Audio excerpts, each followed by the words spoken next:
Okay, we'll get started. Welcome to the League of Women Voters of Central Kane County, first of 7 forums this season. My name is Patty Lackman, and I am voter service person, one of the voter service persons. Tonight's forum will cover the candidates for Batavia Library Board, Batavia School Board, and the City of Batavia contested aldermanic races. You need to know that the League of Women Voters is a nonpartisan political organization that encourages informed, active participation of citizens in government.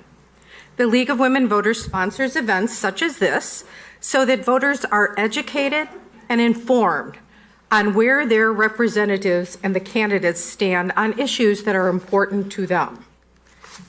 There might be some more chairs over here. This is done in an open, unbiased setting. Here we are, City Council in Batavia. The League has very strict rules about how to conduct such events. Questions will come from the audience. Only written questions will be used.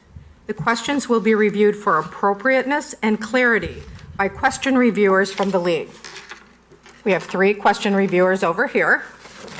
Betsy Zinzer, Barbara King, and Linda Gasca. So they are quite prepared to review your questions. We want to make sure that each question is able to be asked and answered of each candidate for a particular office. The candidates will get 1 minute to respond unless I deem it necessary to go longer than 1 minute. Our timekeepers, Marianne and Jean, will keep a strict eye on the clock. They will give 30-second notice and then a stop sign to stop. I will allow the person speaking to finish their sentence, but I expect you to stop after that. There are members of the League in the audience who are distributing cards and pens and will pick up the questions for submission. So we have Bill and we have Chris and we have Patty. So just raise your hand if you want to get a question card. Not all questions may be asked due to time constraints, and leaguers over here may combine the questions. We may get 10 questions that are very similar, and the League members are reviewing them for clarity and appropriateness, and then they will submit them to me to be asked. Please turn off all of your cell phones and refrain from making verbal comments to the candidates. Tonight's forum is being filmed by BATV, our own Tom Zillman over here in the corner. Wave, Tom. Yay. And we thank BATV for being here. It will be aired on BATV in the future, as well as tonight it's live. Is that correct? Yes, okay. We will begin with candidates for the library board, followed by the school board, and finally the aldermanic people. Let's begin. So we are going to start with Mr. Caltagirone. Gironi? Okay.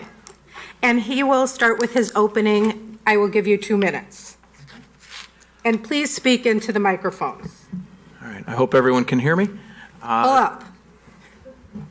All right. Hello, my name is Nick Caltagirone. I live here in Batavia, where I've lived with my wife and son for 6 years. We are frequent users of the library, probably twice a week, and I decided I wanted to do my part, so I wanted to run for library board. I'm going to say something that I'm sure we're all going to say. The Batavia Library is awesome. It is hands down the best library in the Fox River Valley. They did a ton of work on it.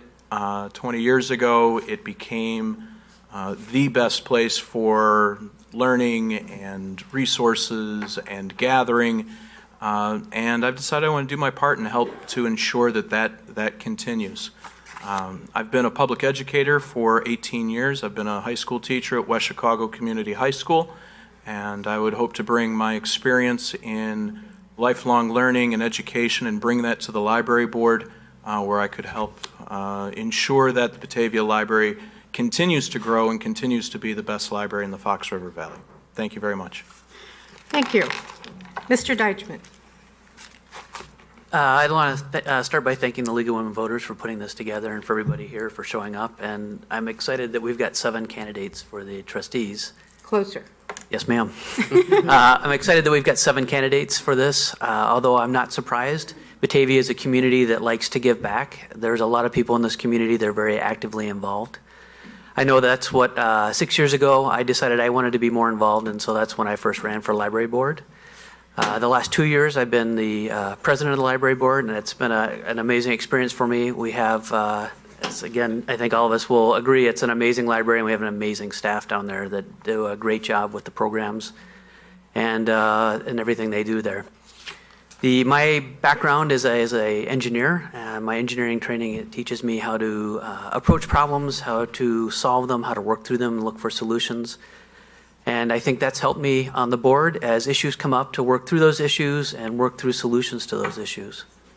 So I'm pretty excited to be here this evening, and I'm excited that you all are here. Thank you. Thank you. Ms. Ford is not here, so we will continue on with Ms. Garrett. Good evening, everybody. Thank you very much to the League for hosting tonight. Thank you to Into the mic.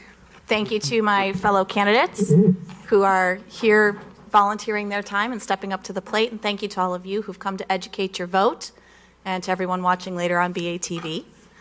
I ran for the library board 2 years ago as a write-in candidate when we did not have this plethora of wonderful candidates, because I felt very strongly that we needed somebody to step up and fill that role who would protect the things that I love about the Batavia Public Library. I care that it is a place for everybody. I think we deserve to have a strong, sustainable plan for the future. And I want to make sure that we have a professional library staff who are well-trained and fairly compensated for the great work that they do. And while I've been on the board, we have managed to pass a referendum in order to secure the future 20 years of funding for maintenance on the aging building. We have made sure to listen to the public through a series of community engagement initiatives. We heard back that you love the library and you want us to keep doing everything we're doing and a little more. So we've been working hard on that as well. And we've started a process to clarify some of the review for our executive director, our only direct hire as the board, so that we can maintain that professional library staff into the future.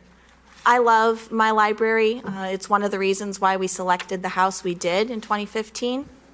I love that my kids can walk there. They can use it to check out materials that inspire them. They can use it to meet with their friends. They can use it to build a strong foundation in their community.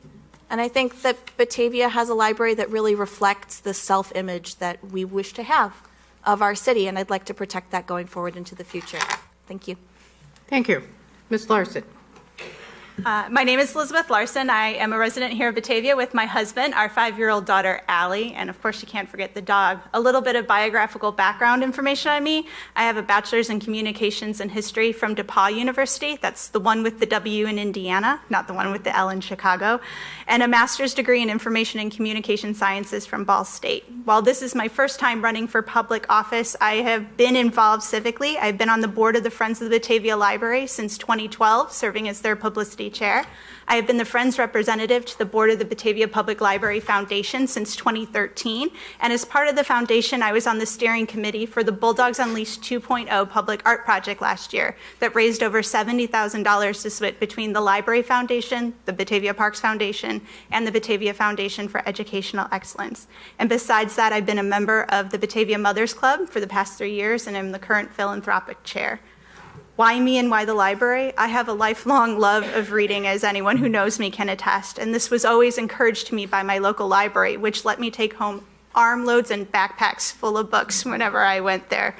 And it also provided things like programs in the summer reading that really encouraged a love of reading for me. And it's because of things like this that I want to use my time and talents to give back to the library. And I feel that libraries should and do reflect their communities. And they do this by providing access and space. They provide access to tons of materials, books, movies, which, speaking from personal experience, saves me a lot of money, and access to the internet for those who don't have it, along with free family events, youth services, and things like that. It also gives us access to space where people like the Batavia Mothers Club and other community organizations can meet and make Batavia a better place. And on the library board, I want to help the library continue on this path. Thank you very much. Thank you. Mr. Russo. I'd also like to thank the League of Women Voters for hosting tonight's forum and to thank everyone for participating. My name is Daniel Russo, and I'm a candidate for the Batavia Public Library Board of Trustees. I am running because I believe that a strong library is one of the most important things that a community can do for itself. A library informs, entertains, connects, and engages people of all ages.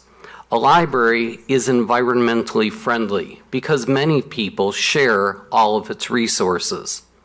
Our library is also an economic force that draws over 250,000 visitors to the business center of our city each year. Our library is an outstanding library, and I want to be a part of the library's continued growth. I've been preparing to be a library trustee for much of my life. Before retiring, I was the library director at Batavia High School and the district's library coordinator. I served for 2 years on the state board of the Illinois School Library Media Association. I was the president of the Friends of Batavia Public Library for a number of years. And last year, I co-chaired Speak Up, the library's community engagement process. Most recently, I chaired Citizens for Batavia Public Library. This group promoted the library's successful zero tax change referendum last year. Each of these experiences will help me become an effective library trustee. Batavians who spoke up in Speak Up made a number of recommendations, and I would like to be a part of the board that considers those in shaping the library's future. I look forward to answering your questions tonight. Thank you. Mr. Vanko. Thank you again to the League of Women Voters, to all the candidates, and in particular Mr. Deichman and Ms. Garrett for your service to the board the past several years. My name is Ken Vanko. I live with my wife Karen over by Alice Gustafson School with our daughter. We've been Batavia residents for 10 years. I'm a lifelong resident of Kane County, having previously lived in St. Charles and Aurora. I'm also a small business owner, very successful business that has offices in Chicago, Geneva, and Lisle. I'd like to bring my business expertise to help the library board, particularly with the passage of the tax swap referendum last November that the Batavia voters approved narrowly. Like many citizens, I am concerned with how heavily we are taxed as a community. That said, I am a proud supporter of the library. I want to see us plan adequately for the future, make sure that we have appropriate reserve funding, and manage the taxpayer dollars prudently and conservatively. Another issue that motivated me to run is that I am a strong supporter of the First Amendment. And while all of us can say that, we need to understand that the library frequently encounters First Amendment issues, as was on display last year with an incident at the Aurora Public Library. They may not arise often, but when they do, they are going to come fast and furious. I oppose all content-based restrictions. I am a strong advocate for First Amendment freedoms. Those are the issues that motivated me to run. So I look forward to answering your questions tonight. Thank you. Thank you. And now we'll start with our round robin questions, and we start with Mr. Deichman. What are your plans and thoughts about adult programming for the library? We have a very active adult programming staff down there. The programs that they do now, I think, are great. They do a number of genealogy programs, which are very well attended. We have a lot of speakers that come in and do presentations the Lyceum Lecture Series, that's very well attended. There's the Books Between Bites. So I think we have a really strong program there that promotes the lifelong learning that is part of the core of the library, and I'd like to see that continue. Thank you. Ms. Garrett. I agree with the president, Mr. Deichman. Batavia has a really great adult programming lineup. For example, the new Lyceum lecture that we just hosted last week was sold out twice the capacity of the waiting list. These are free events for the public. Ultimately, though, I think that the programming decisions are not up to the board. The programming decisions are up to the staff, and the staff are really the ones who need to have the training and to feel empowered by their board to act on that training so that we are offering what the citizens and the patrons of Batavia Public Library are looking for. Thank you. Ms. Larson. I'm going to have to agree with the previous candidates in that there is quite a variety, and every time I've gone to an event at the library, lectures and such, there's usually a very good turnout. I think we always need to have the staff keep an eye on variety, and there is a variety right now, but we need to keep an eye, and we also want to encourage everyone, if you have an idea, come forward, because the staff won't know that unless you tell them. Thank you. Mr. Russo. I would agree with the other programs that were mentioned already. I would also include One Book, One Batavia as a special program that the library does, where an author of an important book often comes to town, and that will be happening this year. The role of the professional staff is very important, but I would also echo the idea that the library is best when it responds to the public. And I know that the library is always seeking suggestions from the public and can do it in a number of different ways. Mr. Vanko. I agree with almost all the comments. I think the recent presentation with Ryan Dowd of Hesed House is a perfect example of the type of diversity in programming that we need to be promoting. But again, this is a staff issue. I think Ms. Garrett is absolutely correct that we need to rely on a well-trained staff to develop the programming. If there's an issue that comes up with there not being enough diversity, we could address it as a board, but it's a staff issue. Thank you. Mr. Caltagirone. Very good. I would agree with what everyone said. The continuing learning opportunities at the library are fantastic. I've attended a number of the lectures, mostly revolving around art and history, and the variety is great. I think as far as the board goes, as long as we can continue to provide the necessary funding and resources to make sure those programs continue and are well received, that would be our role. Thank you. Now to Ms. Garrett, starting off. What are your growth prospects for the library's online presence? What are your plans for growth prospects? The website needs a revamp. I think most people who've accessed the website are pretty aware of that. It's not the most user-friendly. Plans are in place to be working on that right now. So that's something we need to support going forward into the future. Right now, you can, and I often do, rent or borrow materials from the library digitally, which I think is a very important part of our materials collection. I'm often looking at books at midnight when my kids are sound asleep and I can't leave the house, but I can still access the materials provided by the library, so that's an important feature as well. I think digital collections are important. I think accessibility to those collections are important. Ultimately, of course, I would support any of those measures going forward into the future. And I think it's important to help people access those as well, which is something our staff does really well. If you have any issues connecting to our digital collections or using your Kindle, there are people at the staff level who are willing and eager to help you. So please come visit the library and find out what we can do for you. Thank you. Ms. Larson. I'm going to have to agree with Kate. I do think we need to work on expanding the digital collection. I know from my experience, I read a lot more now on my Kindle because I can keep 50 books in my purse. No matter where I am, I can read. And we do need to have access to those books. And as more people are reading ebooks, they're reading different types of ebooks. There was a news story about how the rise of romance novels with ebooks because people cannot see what you are reading. So we want to make sure that people have access to the books that they want to read in the format that they want to read it. We can't let go of the physical books, but we do need to make sure we have access to the digital catalog that people deserve. And like Kate had said, we need to make sure people have access to that. Not everyone has access to the internet, so we want to make sure people have access to not just the books, but the catalogs, the databases, and the newspapers and things like that you can find. And I also find that with librarians, there's a lot of information out on the web and on the internet with digital collections. And if you give a librarian enough time to research, they can find you anything. So Amen. Mr. Russo. I would talk about a particular aspect of online, and that is the databases. And we won't take a survey, but it would be interesting to see if all of you knew that you have a free online subscription to the Chicago Tribune, and you can access consumer reports free online, and you can access hundreds of other magazines as well as health resources. And those resources are so important because they're available 24/7.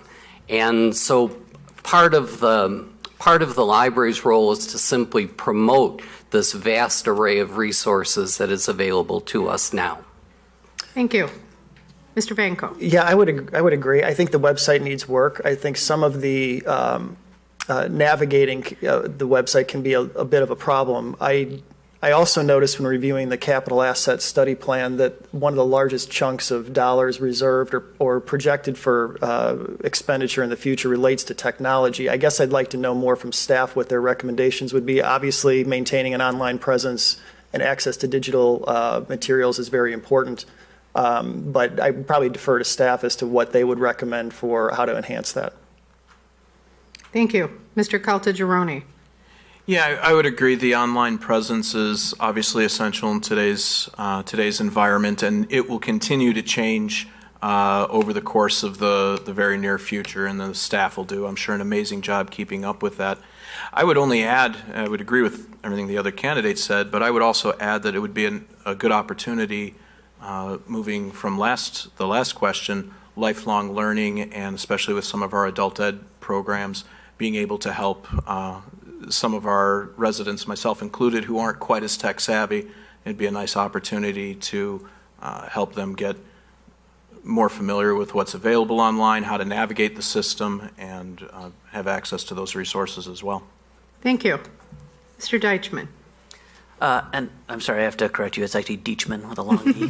I'm sorry? It's actually Deichman with a long E. Deichman. Sorry. That's right. So that's okay. So online resources, I think that it's important that people that want to access those resources can get to that easily through the website. The website is okay. It is a little clunky.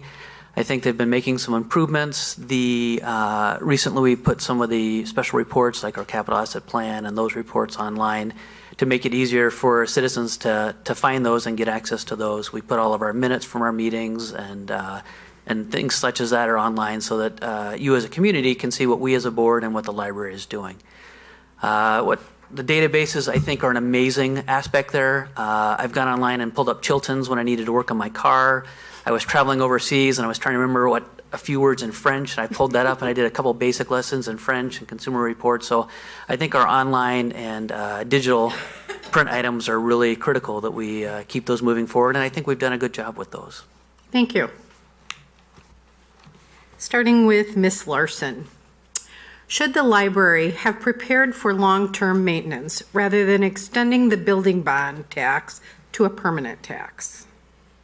I think we can look at this issue two ways. I mean, people talk about the new library building. The library isn't new anymore. In the next couple of years, it'll need things like a new roof, and some of the improvements are to make it better. There will always be things that we can work on and fix in terms of technology. While we do need to plan for it, sometimes there is a need to go to the public and say, we need help. Because everyone here has been talking about how wonderful the library is and how much we all love it. And in order to keep it that way, sometimes we do need to spend money to keep it. Thank you. Thank you. Mr. Russo. I would actually compliment the library board and how they approached the maintenance of the building. They didn't ask for the money before they needed it. This referendum was an ideal opportunity where the library would get funds to maintain the building and establish a reserve at no tax rate increase to residents. So I thought that was a critical thing. As I said, I would compliment the library board, and that's why I chose to chair that referendum. Thank you. Mr. Vanko. The answer to your question is a strong yes. I think it should have prepared for long-term maintenance rather than extend the tax. It is a tax increase because when a tax is about to expire, as it was about to expire, and then you reinstate or swap the tax, it's a tax increase. So my concern is that I want the library to be available to everyone at the least possible cost. I'm concerned, and I've heard this from citizens time and again, that Batavians are overtaxed. Our library does not need to be the Taj Mahal. It needs to be valuable resources for all citizens. And when we start extending the tax here and there, whether it's the school district or the library district, it adds up and it makes our community more unaffordable. Mr. Caltagirone. I commend the library board and the passing of the referendum. I think I would concur with Ms. Larson. 20 years is a long time. There's unexpected funds that are required in that time. There's technology changes. The roof alone is going to need about $500,000 worth of work over the course of the next couple of years. And being able to generate the kind of revenue that the referendum is going to generate with keeping tax rates as they have been, I think is a win for the community and necessary for our library. Thank you. Mr. Deachman. Got it. Thank you. I hate it when somebody mispronounces my name, so I apologize. That's no worries. In planning for the future for the library and resources, I think since I've been on the board, we've been very fiscally conservative. We've talked to staff when they have improvements they want to make and changes they want to make inside the building, but whether or not we can afford those and whether those are improvements or changes we need to make this year, or if that's something we need to wait to do later. And if it's something that we want, something that we need, or something that we can live without. And we try to spend our money safely and wisely for the citizens, because we're not just spending your money, we're spending our money too. With that in mind, there were some improvements or changes that were made to the building during the design to save money during construction, and some of those consequences of making those decisions have come back, and we've had to change out some of those components with components that have a longer life. And then there's additional changes that we need to do to the library to keep it current, including the way we check books in. The system that they use is becoming outdated, and the machines for it are no longer available for repair, so we have to change how we do that. Thank you. Ms. Garrett. Could you repeat the question just one more time so I've got the whole thing in my mind? Of course, I just Oh, I'm so sorry. moved a card. So. Okay, I got 20 cards up here, just so you know. Should the library have prepared for long-term maintenance rather than extending the building bond tax to a permanent tax? So I'm not sure that I can speak to decisions made by the board before I came on the board. I do think it's important to make sure that we are being fiscally responsible and we're not spending money rashly. I think Mr. Deachman has an excellent point about cost-saving measures at one point in a building's life are not necessarily cost-saving measures over the entire life of the building, and it can increase rates. I think deferring maintenance is one of those things that costs more in the long run than to address it in the short term. If there are things that we can wait to do, we can wait to do them. I have no problem with that. But the reality is that the building's looking at about a little over $3 million worth of repairs in the first 5 years. Our total budget is only $3.5 million a year. There was not a way that we could see to maintain the services we were presently offering without at least asking the voters how they felt about adding a little more revenue to our operating budget to maintain the building. And fortunately, voters supported that referendum. So thank you. Thank you. Starting with Mr. Russo. What is the library's role in promoting information of all sorts, including information about politically charged or controversial issues? That's a great question, and I think, maybe there was an old picture of libraries that picked out just certain information to present to people. But it's really critical that the library present all information to people and not make those judgments. So the role of the library is to represent all viewpoints. One of the things that they teach librarians in library school is that part of your collection should be offensive to you, because it's not your collection, it's the community's collection. Thank you. Mr. Vanko. I agree entirely. I think it's absolutely critical that the library director understands that there needs to be a wide, diverse selection of content, whether it's an exhibit, whether it's your books on the shelves, whether it's programs that are brought into the library. Those may be offensive, and that's fine. The way to combat an offensive idea is with better ideas. And so I think that I would be strongly in favor of promoting the broadest set of programs or exhibits we can think of, even if that may make people uncomfortable. So I think it's absolutely crucial to promote information across the political spectrum, information that makes people uncomfortable, that addresses controversial topics.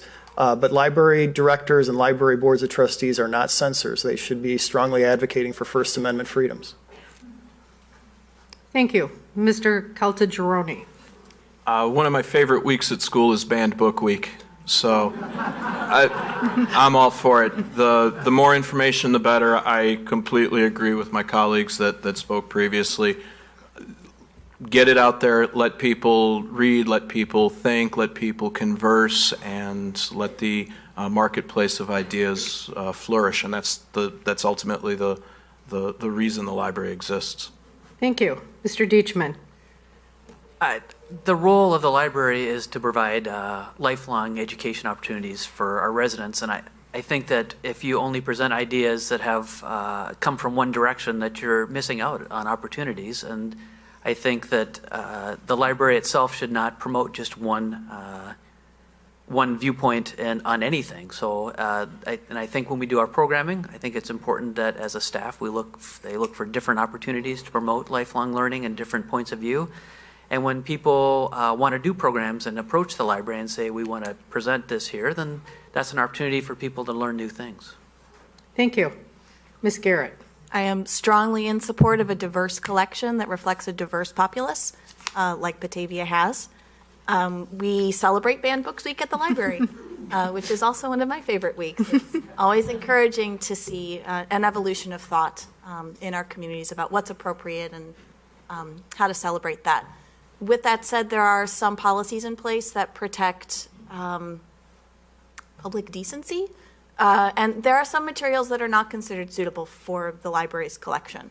It is not a blanket okay on everything, but our librarians are the ones who are specially trained and skilled to follow those guidelines, most of which are laid out by the American Library Association, so that they are the most comprehensive protections that we can offer. So I wouldn't necessarily say, yes, bring everything in, but I would definitely say that your librarians are great resources for not only understanding the content of things that you're looking at, but broadening your worldview as well. Thank you. Ms. Larson. And I'm going to agree with my colleagues up here in that, yes, part of the job of the library is to provide access to information, and we want people to have that information. You can't make up your own mind unless you know what you're dealing with.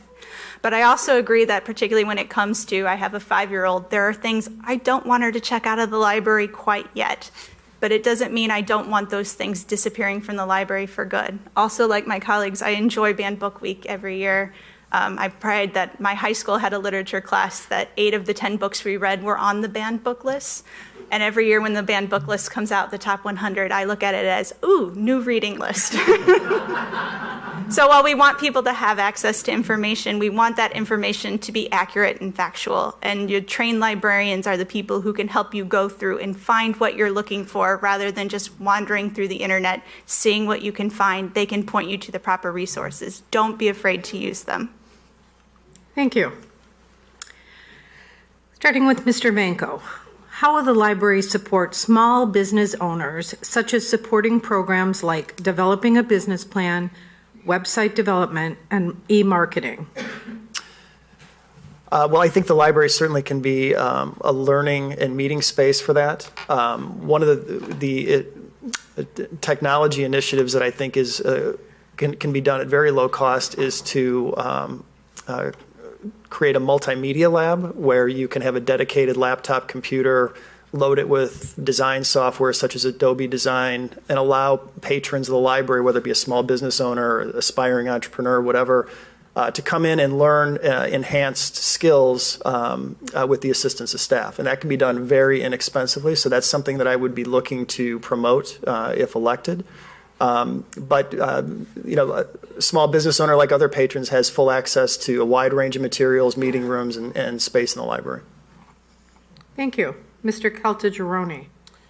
I think the library can support small business owners in our community through its materials, its space for gathering, and again, maybe being an educator, I'll keep going back to it, continuing ed. If the community is interested and expresses that interest, the library could host more entrepreneurship seminars, could include topics related to small business in the continuing adult ed services they offer as well. Thank you. Mr. Deachman. Sure. The community library is just that. It's the library of the community. If there's a desire for our patrons to have those type of programmings, then those are the programs we should offer for those patrons. We don't work in a vacuum. We're there to serve the community.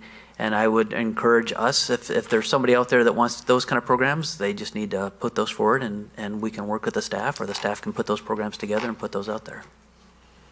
Thank you. Ms. Garrett. I would echo what my colleagues have said, particularly what Mr. Vanko said about the multimedia lab. That's actually an idea that was brought to the board that we took a look at and wound up not having the funding to dedicate to that at that point in time. So I'm intrigued by the idea of doing it on the low cost. Tell me more, Vanko. So I think that's a great idea. It's definitely something we'd like to pursue into the future. There are wonderful opportunities that the library provides to small business owners currently. We can expand on that as the community lets us know that that's something they want. Thank you. Ms. Larson. I agree with my colleagues. I'm sure you're hearing that a lot this evening. But the library does provide a lot of things. It provides free space that people can use, and it also provides those technology classes that we've been referring to free of charge so that someone can go in and start from scratch. There's also plenty of opportunities to use the resources the library has in terms of books and even people knowledge to go forward and move forward with their small business. And I think that libraries do reflect their communities, and small businesses are definitely a part of our communities, and we want to make sure they are included. Thank you. Mr. Russo. During the Speak Up community engagement process, technology was one of the issues that was brought up a lot. And certainly the library is fulfilling a role right now. It has computers available. It has small group meeting rooms. And I know that I'm an adult literacy tutor. And during that tutoring, I know that those students are using computers. I also hear other people doing small business type meetings for people who are getting started. So I think everything is in place, but having businesses speak up about particular needs is something that the library can respond to. Thank you. Mr. Caltagirone. Last question. How do you plan to lower our taxes? That was a suitable ending question. I don't think that's within our purview to lower taxes. Okay. What we can do, and if elected I'll be extremely cognizant of, is spending the taxes wisely. I'm gonna steal a line from a candidate that ran for school board a few years ago. I believe in the public good. And the public library is part of that public good, and the public good is funded by the public. It's not about lowering taxes. It's about using the taxes that are there wisely and for the best of the public. Thank you. Mr. Deachman. Sure, I would agree with that. It's the money that comes into the library comes from the community that we serve. It comes out of our pockets as well as everybody else's in the community. We're very cognizant of that fact. The referendum that just passed by just a few votes, and we're cognizant of that also. I think it behooves us that we are fiscally conservative with the money, that we are spending it where we need it and where the community wants us to spend it. There are improvements that need to be made to the building and to the facility, to the campus there, and to protect the investment that the community has made in the library, and that's our responsibility to spend that money wisely. And then to also respond to the community's needs for what they want to see there. Do they want to see maker spaces? Do they want, are we going to address the collections? Do we want more of a certain kind of collection? Do we want different activities there? and how we're going to spend that money wisely for our citizens. Thank you. Ms. Garrett. I agree. I think it's important to keep in mind that 95% of the revenue that the library has to spend is directly from your taxes, and mine too. It's very important, it has been important to me while I've been on the board, to make sure that we're keeping that rate fair and we're using that money wisely. We're not overspending. Across the country, libraries have a return on investment of about $5 for every $1 that you spend in taxes on them. We haven't done a formal study of what Batavia Public Library's ROI is, but I would be surprised if it was that low. I think it's probably a lot more than that. And I am committed to making sure we have a sustainable library into the future. There are other places that we can go look for money, particularly grants, which you might hear about tonight. But it's important to keep in mind that anytime we get a flush of money to start a new project or to build something new, that continues to remain an obligation to us after that money has been spent. So it's important that we're not overreaching our means. Thank you. Ms. Larson. I agree with my colleagues that our job as a board is to spend our money wisely, but it is not the board's job to determine what taxes are. Our job is to take the money that we do have and spend it well. But going back to the controversial question earlier about controversial material, not everyone will agree on what the public good is. And sometimes the library needs to spend money on stuff that you may not agree with, but is better for the community good. So we need to keep an eye and be a good steward of our tax money. Thank you. Mr. Russo. If we take a look at what the library does, it literally starts serving Batavians at birth through the Born to Read program. And then it serves every single one of our students through summer reading and other programs. Adults, we talked about databases, we talked about programs, we talked about all of those resources. And if we move up to senior citizens and other special needs people in the community, the library even has a delivery service where the library will take books to your house. So if you look at that investment in the community, that is money very wisely spent. And so I think that's actually the important thing. What are we getting from our investment in the library? Is it being run prudently? And I think it is. Statistics show that our library is one of the most used libraries in the area, and it's something that all of Batavia can and should be proud of.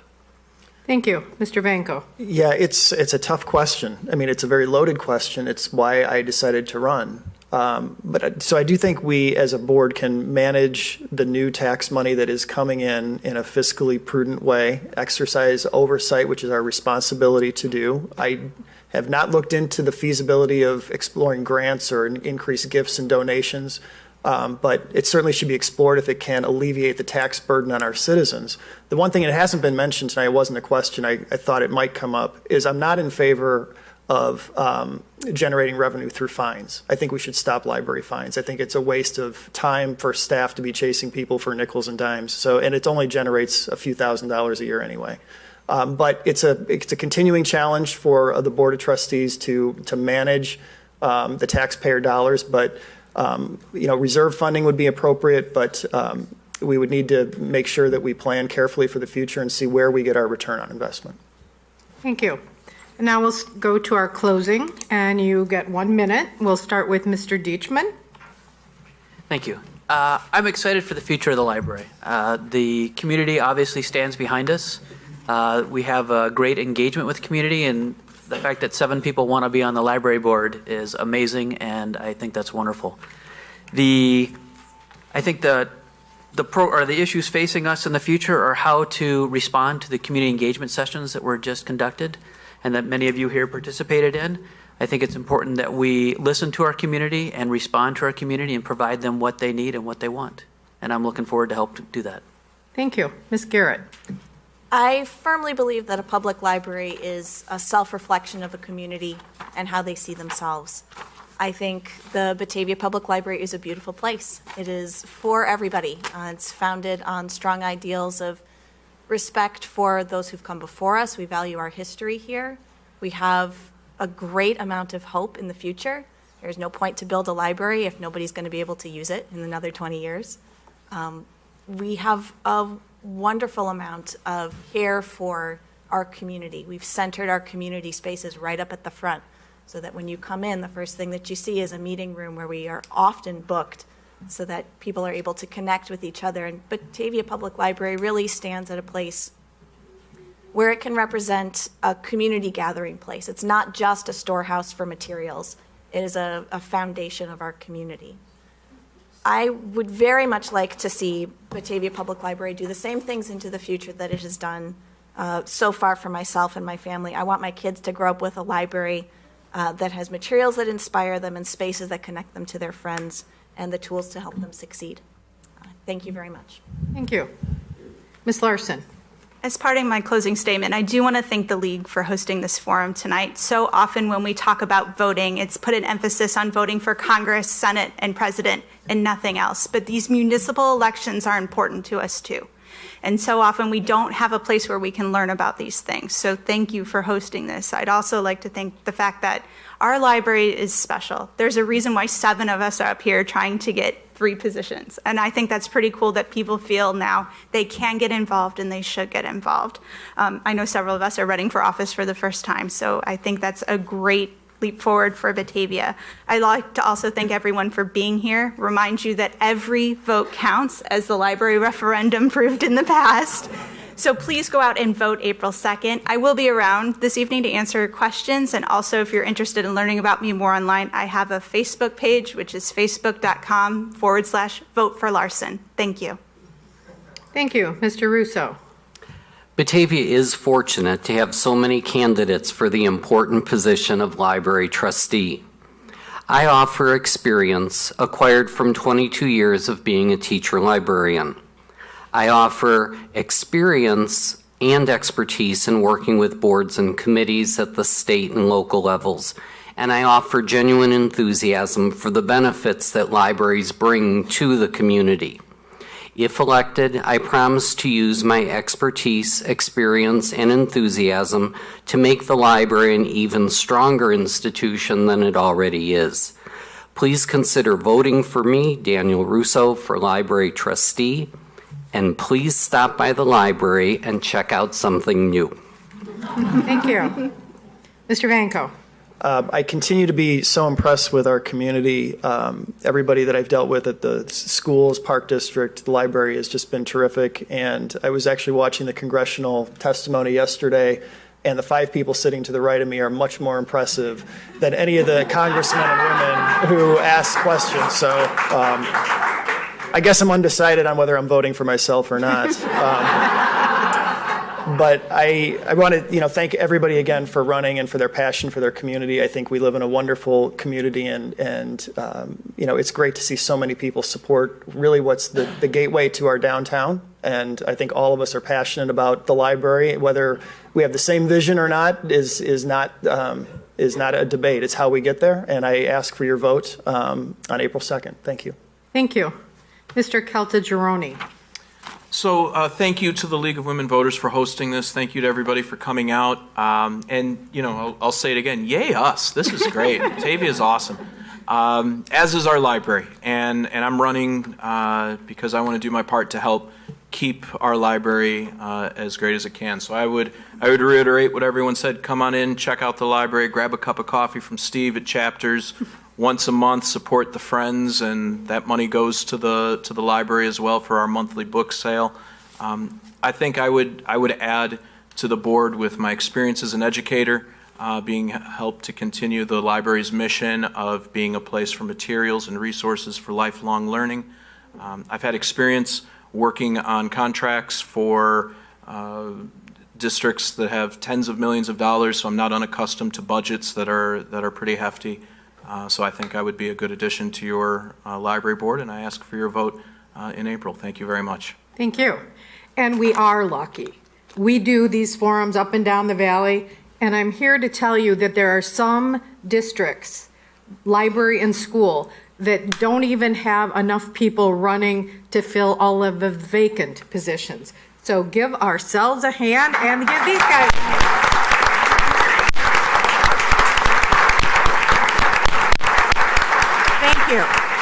And now we will go to the school board candidates. Thank you, guys. Thank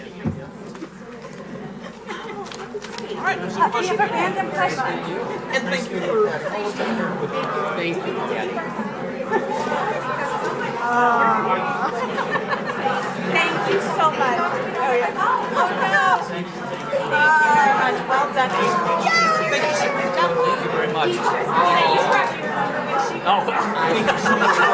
Everybody knows. I should just introduce myself. Hello. Hello. Nope, you're not running.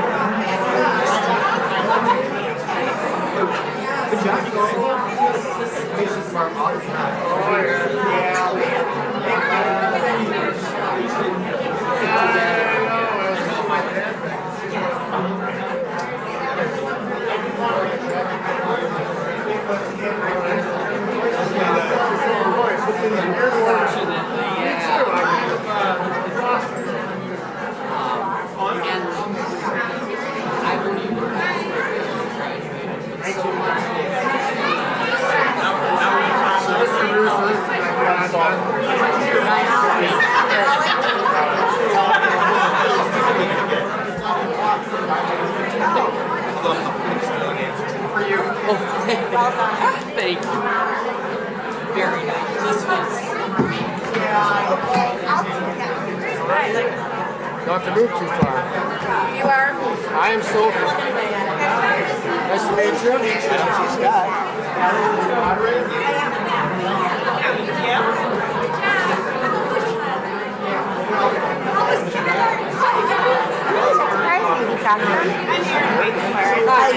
Hi, Sophie. Nice to meet you. I saw him at the PEA event. I didn't actually Yeah, you could probably even recycle this too.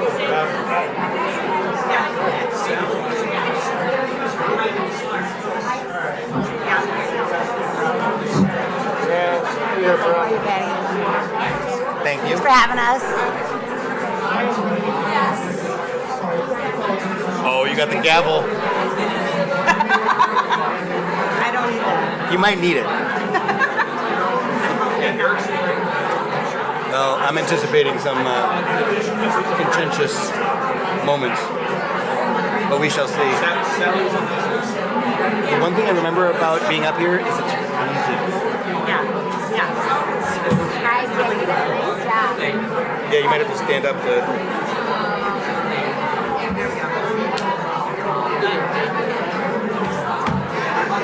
Much better.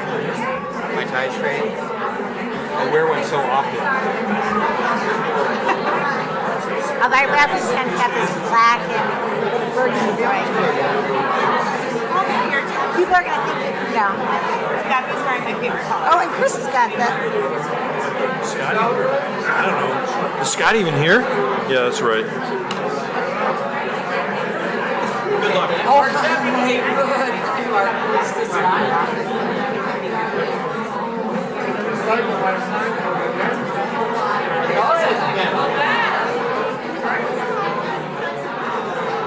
Smiling nod. 7. 7. 3 are up for election this time. Correct.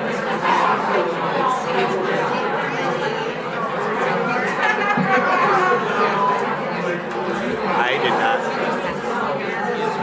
I'm a little sad that he's not here. Yeah, I think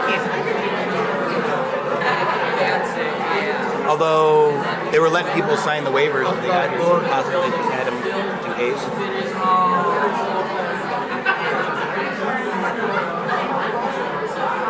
I hope he knew that it was tonight. He might be working. Well, I would assume that if he's missing it, he's a paramedic. So he does like a 24 on, 48 off.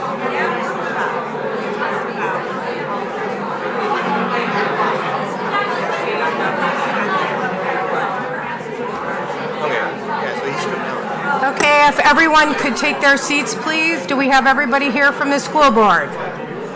Everybody that's running for the school board needs to be seated. Thanks so much.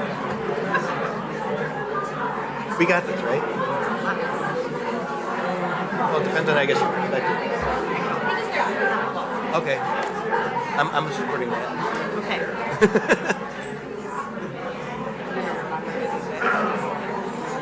She will yell at you.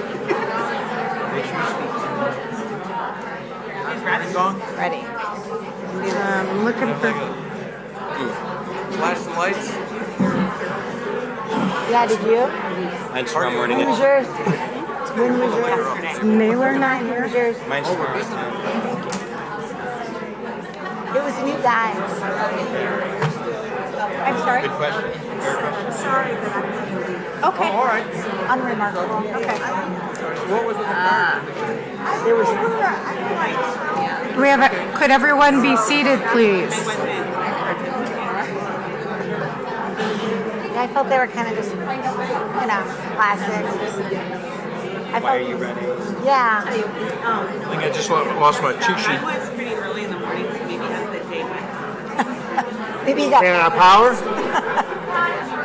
So my wife literally just opened the garage after getting back from the business. At least I can relax knowing that they're not going to burn the house down. But it's kind of nice they're getting to that age where, they've got a little bit of independence, got a little bit of flexibility. All right, we're good. And she's like, we should watch the business. And there's neighbors. It's not like you don't know your They neighbors. have phones. They give us security. Right. But we're hoping they don't call you here. Yeah, I brought mine with because she couldn't stay home alone. I tried to bring mine with and they had no interest. I have not heard anything. You guys need to speak into your mic. Check. Can you please remind me? I was glad you did that because I didn't hear very well either.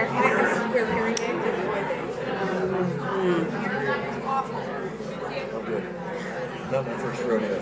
There's earlier. Alan. I'm just Coach Chris, man. I need you.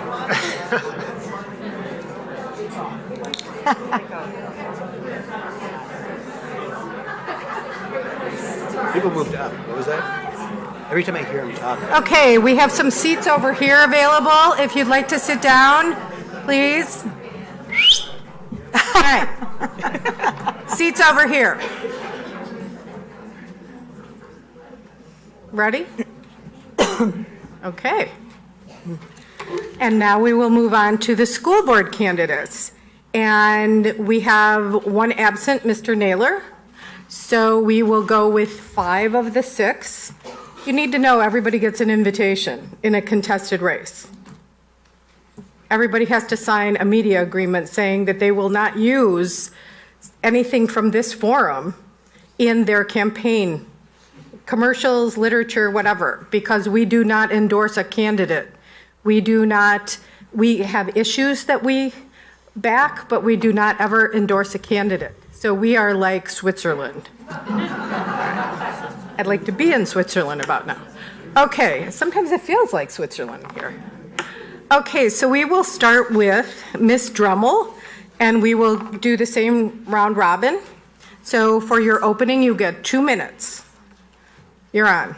All right. Well, thank you so much for everyone who's here tonight. I think I agree with what the last candidate said, that our municipal elections are a lot of the times more important than our national elections because they really do affect what's going on in our communities. And what I love about Batavia is that it is a very, very active and supportive community.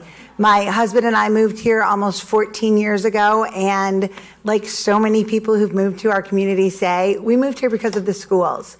I have 3 children that have gone through the Batavia school system, 2 that are graduates, 1 who is currently a sophomore at Batavia High School. And the reason why I ran for the school board the first time 8 years ago was because of the amazing and fantastic experience that we'd had in our schools. I have a business background. I actually spent 10 years in the business world. and I have an MBA. And then when I had children, I stopped working for almost 20 years and spent a lot of time volunteering in our schools, and just was amazed at the community and the school activities that my children got an opportunity to participate in. And when the election came up 8 years ago, it was something that I decided I was really passionate about and I wanted to get involved with. Interestingly enough, after 15 years of being home with my children, I actually was so enthralled with the work I was doing as a school board member, I went back to school and became a teacher. So I wear 3 hats: stay-at-home mom, business person, educator. And while sometimes I wish I didn't know as much as I do about all of those 3 things, I feel that they've really strengthened my ability to do the work that I've been doing on the board for the last 8 years. Thank you. Mr. Lowe. First, I want to thank the League of Women Voters, the community, and all the other candidates for being part of this forum and giving us this opportunity. I'm a little nervous. I need to relax. Okay. My name is Chris Lowe. I am happily married. I have been a Batavia resident since 2002. I am the father of 2 children, a 7th grader and an 8th grader at Rotolo Middle School. Both of them went to Hoover Woods School. I'm a recovering architect and stay-at-home dad. I made the decision to give up my career and support my wife and to support my children because I believe that family and children and community are the most important things that we have in our life. As part of that, I've jumped in with both feet. I started off organizing playgroups, worked my way up through PTO, helped found the Watchdog program, was fortunate enough to get elected as a school board member 4 years ago, and hopefully I have served you well over those 4 years.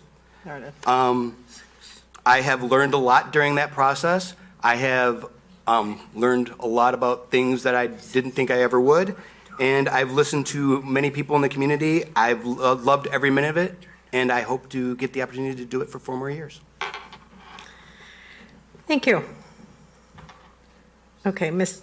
Meitzler. Very good. Okay. Hello, my name is Erin Meitzler, and much like Chris, I am very nervous. I'm very pleased to be participating in the forum this evening.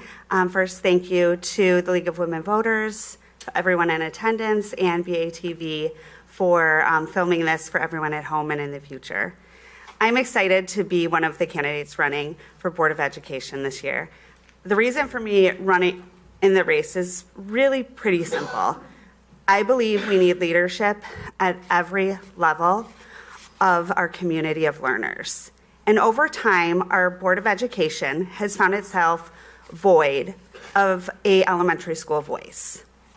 I am willing, ready, and qualified to fill that need now and for the foreseeable future. My youngest BPS student is a kindergartner. I also have twins in 1st grade. Before this school year, we enjoyed the Early Childhood Center. Before my younger students enter the school system, I enjoyed our time at Batavia Public Schools.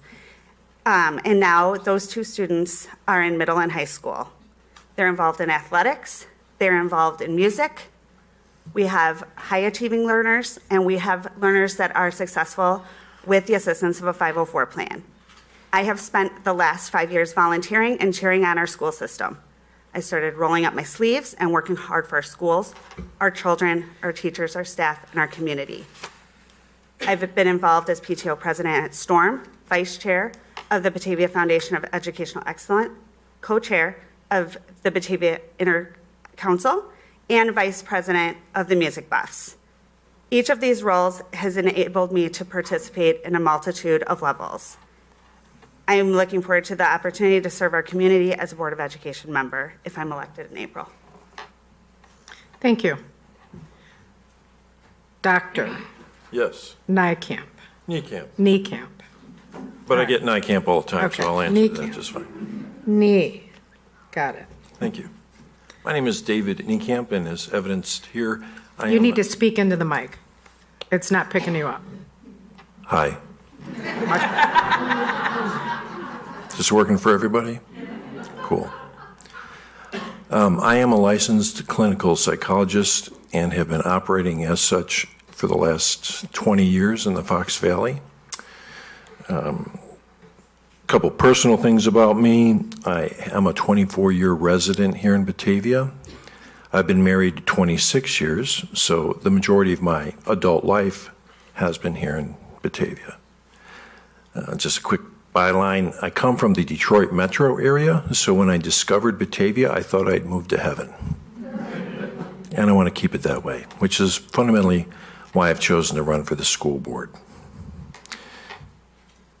I've worked for a number of nonprofits, Tri-City Family Services being the local agency that started me here in the Fox Valley. I'm a small business owner myself in the Fox Valley. And I'm more accustomed to listening than I am speaking, though I'm not afraid to public speak. I have a heart for marriage and family. That is the thrust of my efforts.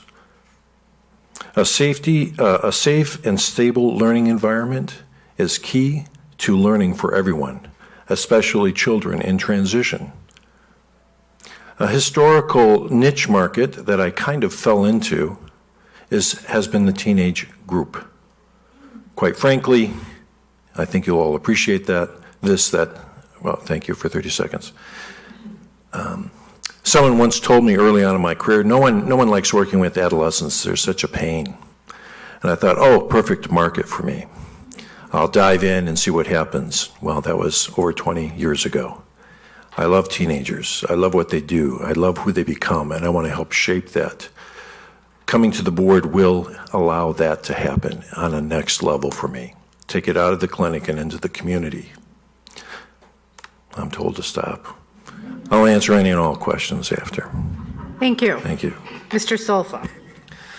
Good evening, ladies and gentlemen. My name is Christopher Solfa, and I'm running for school board in the upcoming election, as I'm sure you can tell by now. I know that questions will be posed, so I want to take my time to share a little background regarding myself to allow you to get to know me a little bit better. I've been a resident of this town for the majority of my life. I went to grade school at Alice Gustafson. I attended the old junior high, where the library now stands, in the days before the concept of middle school even was thought of. I'm a 1990 graduate of Batavia High School. I'm married and I have 3 children who are currently students in the district. My oldest daughter is a student at Batavia High School. My middle daughter is a student at Rotolo, and my youngest daughter currently attends J.B. Nelson. In terms of my educational background, I'm a graduate of North Central College in Naperville. I continued my studies at DePaul University School of Law, where I ultimately obtained my Juris Doctorate at the age of 24. I've been a practicing litigation defense attorney in the area for the past 22 years. Now, over the years, I've also been a volunteer at many of my daughter's school events and activities. I have been a volunteer girls soccer coach for the past 6 years as well. I love this town, and I must say that I look back at the public education I received at the Batavia schools very fondly. In fact, the school system is one of the reasons we have chosen to raise our girls in Batavia. While I have lived in Batavia for most of my life, when talking to other residents and parents that I have met throughout the years, a common reason that has been expressed by many as to why they chose Batavia to raise their families is the quality and reputation of District 101. It is with all that in mind that I've decided to run for school board. I want to be part of working to ensure that the excellence achieved and reputation gained by District 101 is sustained and upheld. As a member, I would act as an advocate for all of the students in the district, and I would be working to ensure that all students receive an education and overall school experience that will prepare them as they move forward as citizens of their community. Their time in our public schools should be one that is both enjoyable and rewarding. Thank you. Thank you. Question 1, starting with Mr. Lowe. What is your major concern that you feel the school board needs to address? How would you fund it? And is tax money being used adequately? So you got 3, 2 minutes. 2 minutes. I think the biggest problem that we face is usually communication. Communication between teachers, administrators, the community, the board, students. The better we communicate, the better we perform. And the great thing about it is the cost isn't high. We just have to be engaged. So I think that we are best served if we talk to each other, we listen to each other, we communicate with each other, and we make the best decisions possible. Thank you. Let's go with is tax money being used adequately to provide the best program? I think that, well, I've been on the board for the last 4 years. I think that in that time, we have eliminated tax anticipation warrants. So we no longer have to borrow money when we are waiting for tax money to come in. I believe we've been especially prudent with our money and doing the best we can to get the most out of our education that we can. Is there room for improvement? There's always room for improvement, but I think that we are doing a good job. Thank you. Ms. Meitzler. I'm going to have to agree with Chris about the communication piece of it. I think we can mitigate a lot of problems by simply communicating what we're doing, why we're doing it, how we're doing it, and the history of it. I also think it's important to talk to all levels of our community about those decisions and get feedback from all levels of the community about decision making. In terms of the financial piece of things, I would say that the district has been very financially responsible, and the good news is we have a lot of revenue coming in from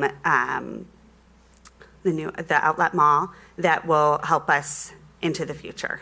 That wasn't always there. Thank you. Dr. Niekamp. Money is always important. I think relationships are far more important. The reason I bring that to my major concern is I don't think that there are fair and equitable policies that promotes optimal learning in our school systems. I believe that is the major concern I bring to the table and would like to address at the board level. I don't think funding has a significant role in this issues or these issues. And I think the solution is, as I would agree with my colleagues, open communication, clarity of those policies, and clarity of application of those policies before the policies are applied. Thank you. Mr. Solfa. There's several major concerns that are upcoming that I think need to be addressed. An important one that many people might not know about is that the teacher's contract is up on June 30th of 2019. We're talking 3 months from now. As I'm sure you're all aware, we had quite a messy situation in Geneva just now. I would think that we would like to avoid that at all costs in order to ensure that our students continue to receive the quality of education that they have been able to achieve so far. So that's a very important situation.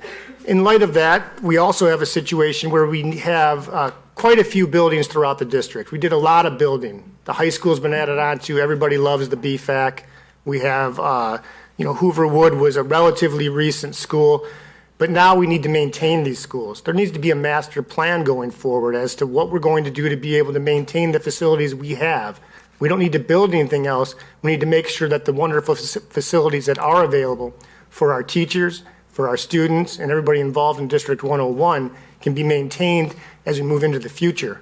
Without a master plan in place, it's going to be very difficult for the school board to be able to know how we're going to achieve that. Thank you. Ms. Dremel. I'm going to go in an entirely different direction. I think that the biggest problem facing our school district is also a problem facing our community. Our students are under enormous pressures. The levels of anxiety and depression, the social emotional learning needs that our students have are greater than they've ever been. And that's not a Batavia problem. I actually teach in St. Charles. We hear it in Geneva. It is a problem in all of our communities, and it is the biggest concern that I have for our future generation. And it is also one of the biggest initiatives that you will have heard our district talk about, and one of the areas of focus for our teachers, our administrators, and all of our staff. It is something that we take incredibly seriously, and that we have spent a great deal of time and effort talking and working. One thing that I'm actually really proud in terms of that topic is there's a countywide institute day for all of the schools in Kane County, And Batavia High School is actually hosting and presenting an entire day on social emotional learning because we recognize that this is a huge threat. Hospitalization of students is higher than it's ever been. Suicides are still a frighteningly contagious problem in our communities. And that, to me, is the biggest problem. And it is not, I would agree with Mr. Niekamp, these are not problems that are money related. These are problems that our communities are changing, and we have to be aware of it. In terms of funding, Chris mentioned it. We have done an excellent job of managing our funds. We are very transparent with our budget, and we have done a huge commitment for living within our means and living within our revenues. So that has been a focus, and we've had some great successes with it. Thank you. Ms. Meitzler, please share one of your creative financial concepts that may stretch our tax dollars to provide additional value for our students. That's a really good question.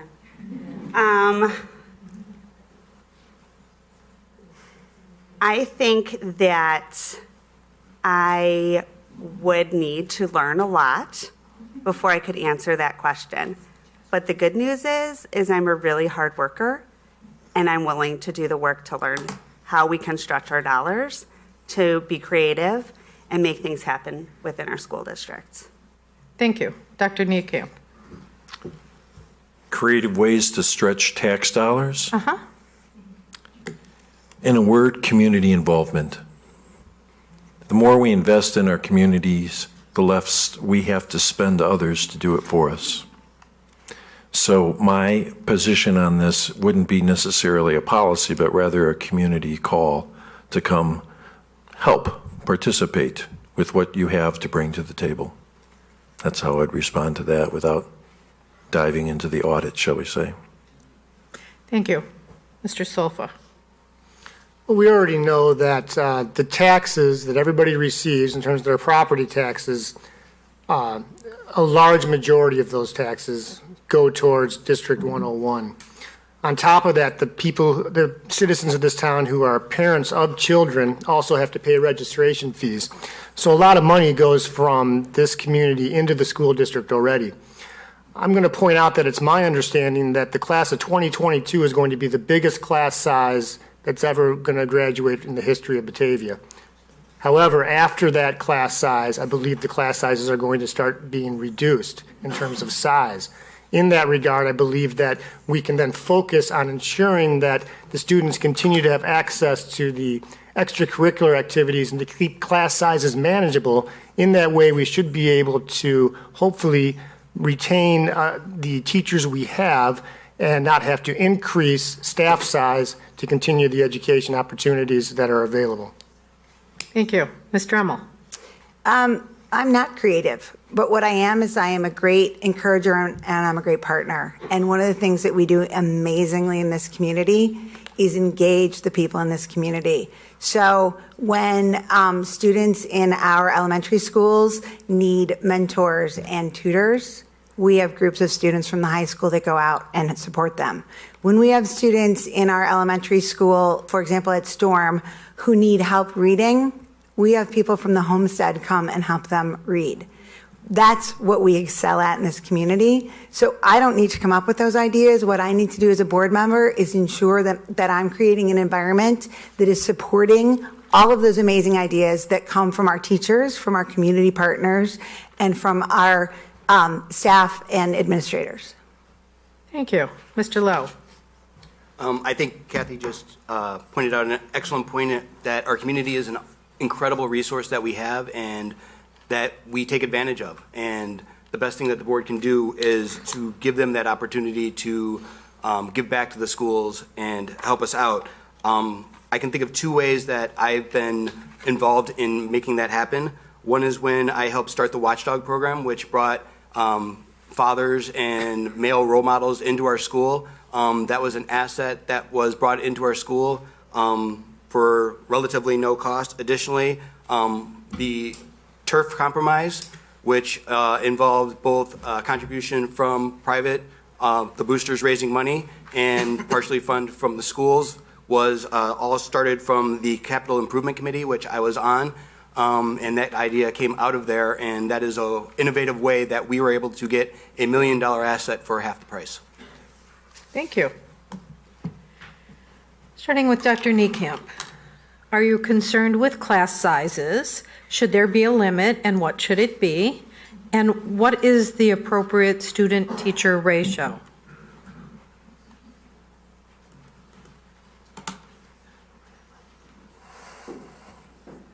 I would think class size concerns would be contingent on the type of class.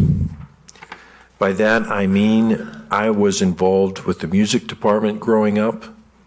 I was a pallbearer at my junior high music teacher's funeral. Just a personal side note. But the band or another choir has upwards of 100 people in the room with one teacher, maybe an aide. Maybe another academic setting would require a different ratio. What that ratio is would be determined by the type of student, the quality of teacher. So that would be up for review. I don't think a blanket statement can be made of what would be the ideal ratio. Other factors would need to be taken into account before we answer that question. Mr. Selfa. Well, class size is something that I just mentioned a moment ago, and it's certainly a hot topic to parents and students within this district, I believe. Large class sizes usually do not equate to the best educational experience. I think everybody can agree to that, depending upon the type of class, as Dr. Niekamp had just said. It's true for both the students and the teachers. Students sometimes do not thrive educationally in classes that are too large, and teachers, despite their best efforts, cannot provide for the needs of each and every individual student in their classes when they are too large. So I do believe that there should be manageable class sizes. It's beneficial for both the teachers and the students in terms of promoting the educational experience. But as Dr. Niekamp said, I think it really depends upon what we're talking about. If we're talking about a band, you can have much larger, massive students. But if we're talking about, for instance, a grade school class, you really need to keep it manageable. Otherwise, you're going to need to hire additional staff, such as aides. Thank you. Ms. Dremel. I think more important than just a target number is us looking at the composition of classes, which is why we've never traditionally had a hard cap. We've always had guidelines because we recognize that there are certain classrooms where students thrive and we could have a larger number of students. And we recognize that there are certain classrooms where we end up with students who have different personalities or different needs, and we want to be attentive to that. And so our system has always been to problem solve at the building level. It's not a perfect system. Occasionally we'll have pockets that grow in a way as enrollment fills in that we didn't expect. And every time there's a class size issue, we always try to problem solve it right where it's happening with the teachers, the students, and the families that are involved. Thank you. Mr. Lowe. Class size is important to many parents. It is something that is impacted directly my kids as they were going through elementary school. I had one student who pretty much had about 30 students in his class all the way through elementary. I had another one that had 19 to 20 all the way through fourth grade, and then all of a sudden had close to 30 when she was in fifth grade.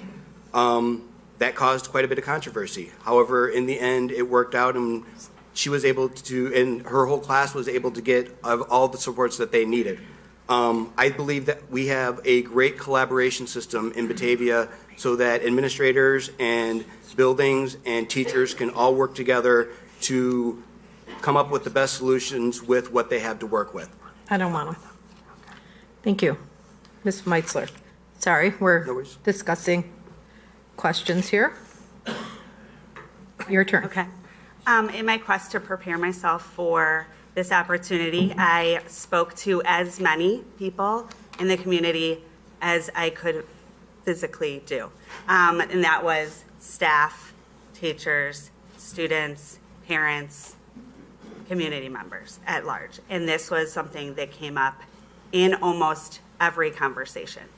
And I, like many others, do not think that there is a hard and fast number that we should aim towards. I think we need to, again, look at the general composition of the classroom. What subjects are being taught? Is this elementary level? Are there social emotional needs in the class?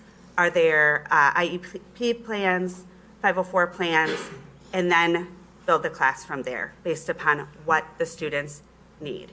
I also think there are creative solutions that we can take that don't involve adding another class, but adding more support for those teachers and those students. We are fortunate. My kid teaches in Chicago. Kindergarten, full day, 35 kids. They speak 14 languages. Until they hit 34, they didn't even think about asking for an 8. So we are fortunate. And when we compare ourselves to a couple other towns in the valley, we are even more fortunate to have the people that run for these positions. So, pat yourself on the back for living in Batavia. Okay, moving on. Mr. Sulfa, should teachers or staff members in any schools be armed?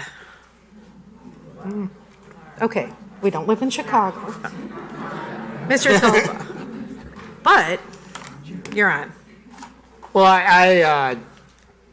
I'm not a gun owner personally, but actually my thesis at law school was concealed carry, which was a long time ago, and it was just promoted out there because Florida was the only one at the time. I never thought it was actually going to be a topic that would ever be addressed years later. I don't really think that teachers need to be armed. I believe that if that's a situation that we are looking at, we'd more have to do with security at the school. There's various ways that you can promote security at this. 30 seconds only already. There's various ways you can promote security at the school, which I don't think we need to come to yet, but there's metal detectors, and also just having a presence of security officials around the school I think would be adequate, as well as having, for instance, safe zone buttons where the teacher can push something under the desk if something happens. You can have plexiglass line desks where people can dive behind them. Judges have that, surprisingly enough, if something goes down in a courtroom. And I'm told to stop. I don't think that they need to be armed. Okay. Ms. Drummel. Our school resource officers are obviously armed because they are police officers. Other than that, I do not believe that guns have any purpose in any of our buildings. Mr. Lowe. I do not believe our teachers should be armed. I'm sorry? I do not believe our teachers should be armed. Okay. Ms. Meitzler. I agree wholeheartedly with what Kathy and Chris said. Our teachers, our staff, outside of our trained officers at the buildings should not be armed. Which Chris were you talking about?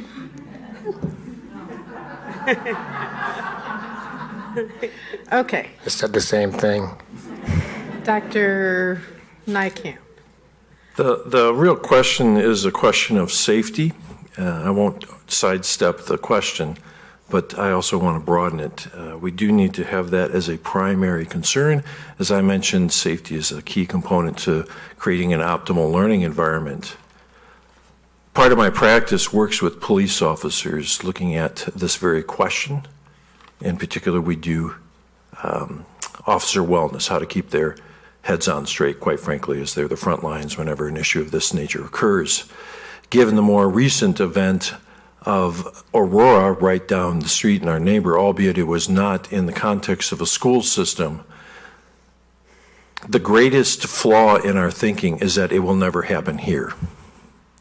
So, directly answering the question, do I think teachers need to be armed? No. Do I think someone in the building needs to be? Absolutely. Who is trained, qualified, and continuously reviewed in order to ensure that, in fact, if this does come to Batavia, we're ready for it. Thank you. Ms. Drummel, what is your stance regarding mental health counseling and assistance in schools? Based on my earlier comment, I'm sure no one is surprised that I think it is one of the most important things that we need to be aware of and offering to our students. As I mentioned, I've been teaching the last 2 years at St. Charles East High School, and so I know it's not just a Batavia issue, and it breaks my heart, the stresses and anxiety and mental health issues that our students are facing, and I absolutely believe that part of our entire wraparound services need to be those kinds of services in our high schools.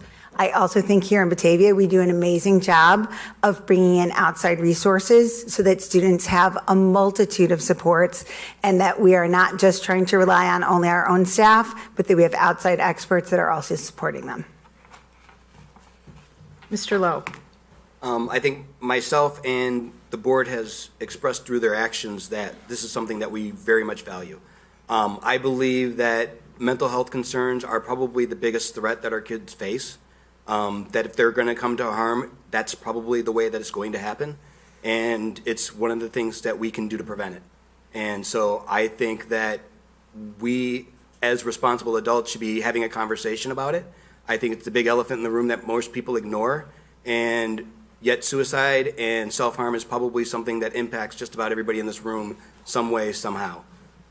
So yeah, it's very important to me, and it's something that I think we should do, and it's one of the most important ways we can keep our kids safe. Thank you. Ms. Meitzler. Can you repeat the question?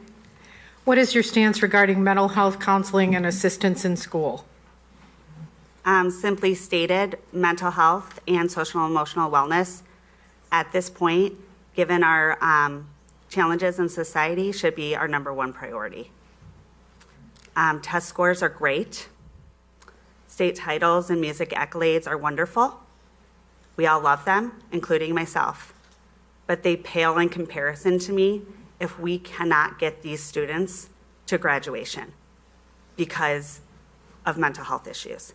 So I am a proponent of calling on any resources necessary inside our school or outside within the community to make sure our students are well. Thank you. Dr. Niekamp. Well, I am a licensed clinical psychologist. I guess. So The answer is you are for. I'm very much a proponent of having as much of that in the school system for the students and staff, quite frankly. I am at the front lines of seeing the fallout of when mental health goes sideways. And the suicide rate, as it was mentioned earlier, is much higher than we expect, and probably much higher than is reported in public forums. Teenagers are significantly at risk, simply born of the fact that they're stepping into grown-up world, and grown-up world's quite scary at times, and they're not always well equipped, whether it be academically, emotionally, or otherwise. We need to take that into consideration and go directly at that with the absolute training and commitment as we can. Thank you. Mr. Solfa. Mental health counseling and assistance in schools is very important. We need to have confident children to be able to achieve as much as they can. You can't be confident if you're mentally not all there. This involves situations such as anxiety, a topic that's near and dear to me, which is bullying. These things need to be addressed. They can't just be given lip service. Bullying, for instance, can come in many forms, and it not only directly impacts the educational experience of a student, but the student's quality of life. Bullying can cause anxiety in students and is often overlooked. I think we need to lead the way as a trauma-sensitive school district. I think that would include training all of our staff in restorative practices and resiliency for students. And this can be done, I believe, through various committees and mentoring programs. Thank you. Thank you. I have 3 out of 10 questions that are on the same issue. And I'm going to ask all 3 one at a time. I don't know which one I should do first. Number 2. Okay. Starting with Mr. Lowe. Gender identity is a recent issue across the country. Should the school board allow students to attend and be active in the gender of their choice? And how does the school create an environment that all students feel safe and included? I think that gender identity students, students that are going through gender identity concerns should be treated just like every other student and have the same rights to privacy, the same rights to fair access to services as every other student. And unless they are a threat or a concern to other students' safety, they should be allowed to live their lives. Ms. Meitzler. I believe we need to prepare our students, no matter who they are, for the world that we live in. And this is the world that we live in. And I also believe that the greatest gift we can give anybody, including our children, is the gift of being authentic. And so I would like anyone, students, community members, anyone in this room, to be able to be their authentic selves. And that's inclusive of our students. So yes. Dr. Niekamp, sorry. All good. So the question is, again, please? Gender identity is a recent issue across the country. Should the school board allow students to attend and be active in the gender of their choice? And how does the school create an environment that all students feel safe and included in? So twofold. The question is the child able to make the choice for themselves and go where they want? Is that the question? Yes. No, should the school board allow the students to attend and be active in the gender of the student's choice? The school board's responsibility is to create fair and equitable policy for all students, which includes these individuals. Do these individuals get to call it for the school board? Absolutely not. How to resolve this is to create fair and equitable policy, fair and equitable spaces that is safe for everyone, which includes them. Mr. Solfa. This is something that I can address as an attorney who looks at the law. It's not the school board's function to make a question of whether you're allowing somebody to do something. It's a matter of whether you're following the law. The Illinois School Code requires public schools to provide all students with equal opportunities in all education programs and services. The Illinois State Board of Education regulations further state that no school system may exclude or segregate any pupil or discriminate against any age, marital status, or physical or mental disability, sexual orientation, or pregnancy. The Illinois Human Rights Act prohibits discriminations in places of public accommodation, including schools. But similar to Title IX, the IHRA permits schools to maintain single-sex facilities that are distinctly private in nature, such as restrooms and locker rooms. The question the school board must maintain is whether or not the district is following the laws as set forth by the state and the federal government so that we do not jeopardize possible funding issues. That's the purpose of the school board, is not to make comments on society. Thank you. Mr. Emmel. Well, I'll just talk plain English. Yes, I do believe that students are able to access. I also believe that while this has been sort of a controversial issue, if you follow school board activity, it's actually an issue that only became a topic because we had our youngest student ever, and many parents were caught off guard. For years, we have had a very inclusive and very comfortable environment for our students, where we meet students, each one where they are. Every student's personal needs are met with dignity and respect, and every student is encouraged to advocate for themselves for what they need for their own comfort and safety. On that same note, what will you do to ensure transgender and non-transgender students are able to learn and participate in sports in a safe and inclusive environment? Ms. Meitzler. Well, again, I go back to the communication piece of this. Any student, no matter who they are, if they are facing an issue, this topic or otherwise, should talk to their coach, their teacher, counselor, if they feel uncomfortable. But if, like Kathy said, if there isn't a problem, we need to keep going the way that we've successfully been going for a long time. So again, communication. Dr. Niekamp. For clarity again, repeat the question, please.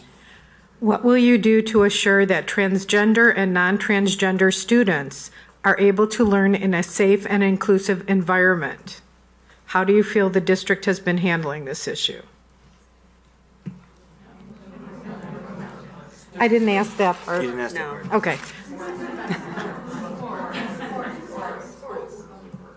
Sports. Can you repeat that again now? Okay. All good. What will you do to assure, there's writing all over it, so. What will you do to assure that transgender and non-transgender students are able to learn and participate in sports in a safe and inclusive environment? Okay. Got it? Got it. Got it? Facilities. They can participate on the field all they want. It's a matter of how exposed are we going to, how much are we going to expose our children to this? It is part of their world, it's part of our world. The feature that it draws my attention is that it has come to the 6th grade. As a clinical psychologist, that is at the very cusp of identity formation. What's more, in the 6th grade, for some, puberty has arrived, some has not. Our gender is a significant element of our identity formation. Not our only, but significant. And it tracks where we go in life, quite frankly. It's an important feature of our humanity. At this point, at this developmental stage, I think separate facilities is really the key. You want to participate on the field, go right ahead. It's the transition of getting into uniform that draws my attention. So facilities. Mr. Solfa. I don't believe that discrimination has a place anywhere in the school system. In that regard, all students, when they're sitting in the classroom and they are learning, should be treated the same. It doesn't matter what color skin you have, what religion you are, what sex you identify with, or anything like that. Everybody should receive the same education. In terms of athletics, this goes back to my point that the school board really has a duty to make sure that we follow the regulations and the laws that are in place. And it's set forth right in the Illinois High School Association Policy number 34. The participation of transgender high school students in competitive athletic activities and contact sports is governed by Illinois High School Association Policy 34. So as long as the school board makes sure that the district is following that policy as it relates to athletics, there's no problem. But I mean, going back to actually as to the transgender and non-transgender students being in a safe and inclusive environment, that's up to everybody being educated on the situation and preventing any type of discrimination against anybody. Discrimination has no place in the school system. Ms. Drummel. Every child in our district is already afforded the opportunity to be their most authentic self, and this district is 100% committed to supporting students that way. And I think, frankly, we've done a damn good job of it. We are not perfect, but you will not find a group of people, a group of teachers, a group of administrators who are more committed to supporting our students, helping them grow and be their most authentic self. And my commitment is to continue making sure that every student is met as individually as possible to support who they are, who they're becoming, and helping them to grow into that person in the most healthy and authentic way that they can.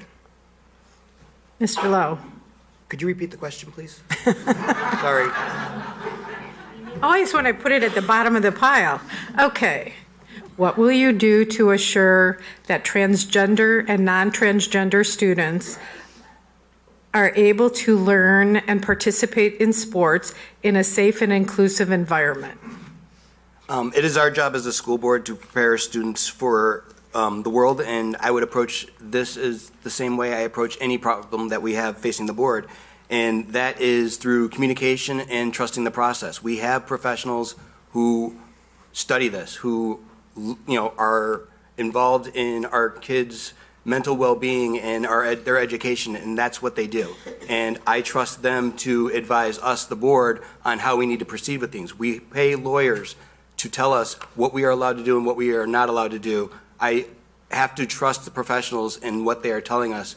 And I also have to listen to the community and make sure that their needs are being met, and a big part of that is probably education. I think we need to have a conversation about living with transgender people in our community and acknowledging that they are people just like us and deserve to be treated just like everybody else. Thank you. Okay, starting with Dr. Niekamp. Vaping is becoming a big issue. How do you balance public health versus personal freedom? So is the question about vaping or public freedom? Yes. Personal freedom. Personal freedom. Public. Yeah, personal freedom versus, in public. can our kids, they can't do, can they vape at school? No. No. No. Okay, never mind. Yeah. We'll start with another one. Okay. Substance abuse is bad, okay? Okay. I agree. All right, forget it. Okay, Dr. Niekamp, we'll start with you on this one. This is no. A student decides to sit down during the pledge. What is the school board's reaction to this? The first question I would want is why? What's the reason? What's the purpose? What's the meaning behind it? We live in America. I say we pay respect to those who give us the freedom to even sit down. If you don't want to say the pledge, okay, but to sit down and make a mockery of the veterans that have given their life for us, I think that's just blatantly rude, if not wrong. Mr. Solfa. There's no law against it. People can express themselves in a peaceful manner. If you don't want to say the pledge, there's already a regulation in place that you cannot force a student to say the pledge. And calling attention to anybody sitting down saying the pledge, it's just going to bring up like a Colin Kaepernick situation. And look, he just got $60 million from the NFL for that. So, you know, I'd like to not expose the district to something like that. So if you want to, if I don't really even have any desire to know why they're sitting down for the pledge, if that's what they want to do, it's their power to do so, as long as it's not being distracting or calling attention to the students who do want to participate in that situation. Ms. Drummel. My grandfather is a vet. My father-in-law was a vet. My father's a vet. My husband's a veteran. And my son is an ROTC candidate. And I 100% support a student's right to respectfully sit down during the pledge. Mr. Lowe. I don't see why it would be the board's business if a student decided that they wanted to sit down or kneel for political reasons, unless they are causing harm or severe disruption. Let them do what they want to do and move on with the day. Ms. Meitzler. I tend to agree to not bring more attention to it than is needed. And by addressing it, I think it would be a distraction, as long as the student isn't causing any issue and just simply sitting down. I say let it be.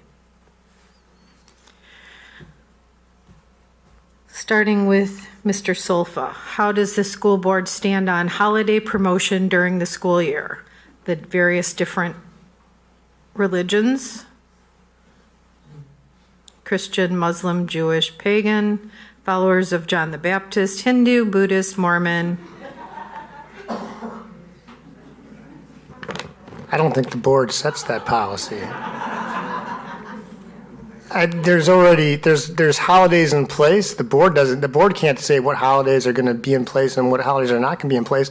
Those are state imposed. I mean, they even close the courts on certain days. You know, they don't close the courts on other days. It's really not the board's decision as in that regard. Ms. Drummel. It hasn't been an issue. Pardon? It hasn't been an issue. Mr. Lowe. I wasn't aware this was a concern, so Ms. Meitzler. Agreed. And we call it a winter party or a holiday party because we want to be respectful of everybody. And I think we've been successful in that. Dr. Niekamp. I would concur with my colleague Chris Solfa. It's not a board issue. Okay, starting with Ms. Drummel. Rotolo Middle School has nearly 1,500 students. Is that too many to meet the social and emotional needs of its students? Would you support a new West Side Middle School? I would not support a new West Side Middle School. I think that we do an incredible job at Rotolo Middle School. That doesn't mean that there are not always changes that we're trying to look at. alterations that we might need to make. One of our biggest communication bumbles was that very topic in terms of changing the schedule at RMS to further support our students' social emotional needs. I think that even with the size of our school, we've been incredibly nimble and responsive to the needs of our students and the needs of our community, and that we will continue to do so. And I think that, I'm sorry, I'm so thrown. I've never even heard anybody mention that they would want another middle school. So that was a surprise. I apologize. Mr. Lowe. I think that how we use assets and having, putting additions or building a new school is too big of a problem to put on one board. I think that that is why we should have a master plan.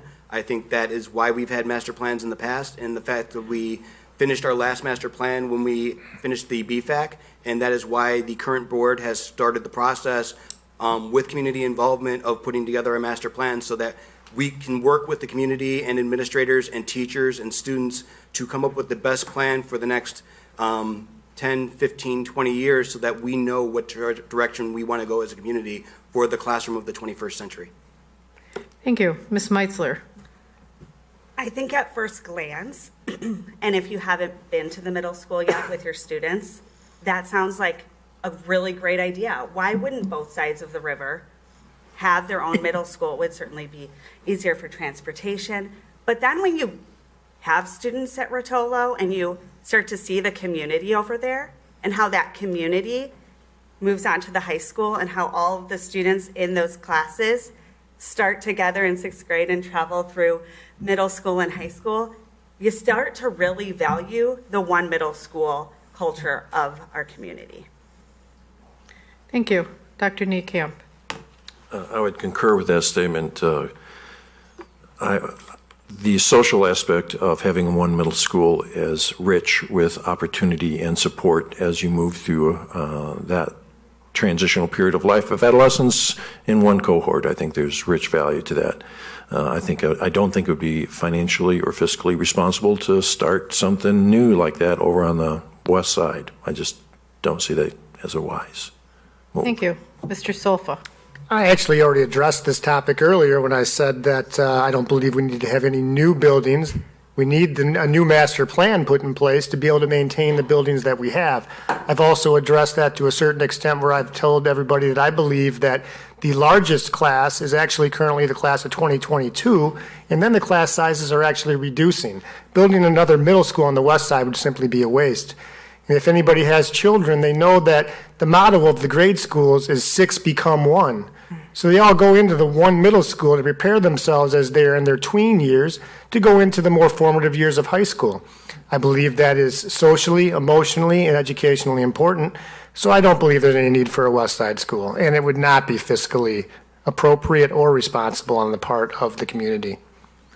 On the other end of the spectrum, starting with Mr. Lowe, this is the last question, I promise. Is there a need for a full-day kindergarten option? I think there are a lot of communities that have full-day kindergarten. I know that we used to have full-day kindergarten offered to all of our students. I think there are a lot of benefits to full-day kindergarten. However, I think that that comes with a cost. And we as a community have to decide if that is a cost that we would like to bear, or we like to continue the current model, or do something different. So far, we just have not been able to do it. We've wanted to, we've tried to, we've looked at it a bunch of different ways, and we have not been able to make the numbers work so far. I think we will keep trying. Ms. Meitzler.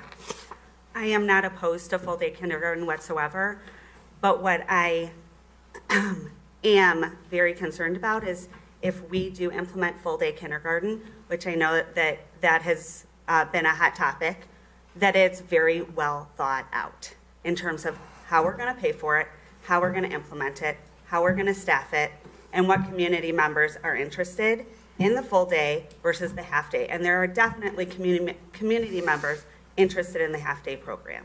So again, I'm not opposed to full day program. I just want it to be very, very well thought out. Dr. Niekamp. Only if there's a need. Okay. Mr. Solfa. I do believe it should be an option that is out there, but it also does need to be well planned out. In terms of funding it, it would not be free. There would have to be additional fees associated with it. We already have the fees that are associated with going to school just for a half-day kindergarten, so there would have to be some type of an increase in fees. I know that could seem to be discriminatory, but everybody would have the option to go to half-day kindergarten. Full-day kindergarten would just be an extra situation.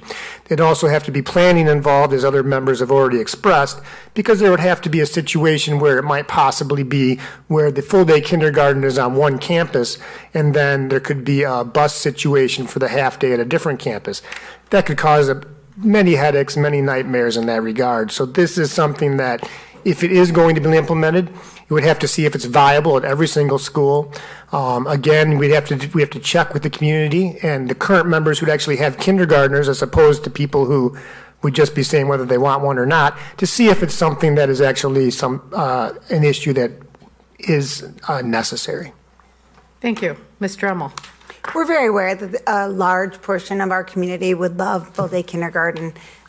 Because we do such an amazing job with our schools, I know that there are many, many students that are in our high school now that had the privilege of having full-day kindergarten. That said, as Chris mentioned, it is extraordinarily expensive. And when we have to weigh the benefits and the cuts we'd have to make, or the inequities possible if we start charging for it, we have not been able to come up with a model that seemed fair and equitable and had enough benefits to outweigh all of the hurdles that we are facing when trying to implement that. So, as Chris said, it's something we talk about, we will continue to talk about, but at the time it's not a viable option. Thank you. Now we'll start with our close and start with Ms. Meitzler. Thank you again to the League of Women Voters for hosting tonight, and for BATV for making this possible for our viewers at home. I want to thank the audience as well for being here. If selected by the voters, I really look forward to serving an always learning, always growing culture that our community has learned to love. And my name is Erin Meitzler, and I am running for Batavia School Board because of my passion for volunteer work, our passion for community, our passion for our students, and I believe students are the leaders of tomorrow. Thank you. Dr. Niekamp. I'm Dr. Dave, for those that don't like my last name. I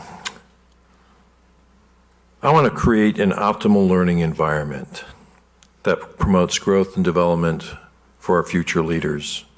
These individuals will be making decisions about us someday. We want to prepare them with the absolute best we can. To do that, we have to look at money, we have to look at policy, we have to look at staff, programs, and facilities. I hope to do that if I'm on the board.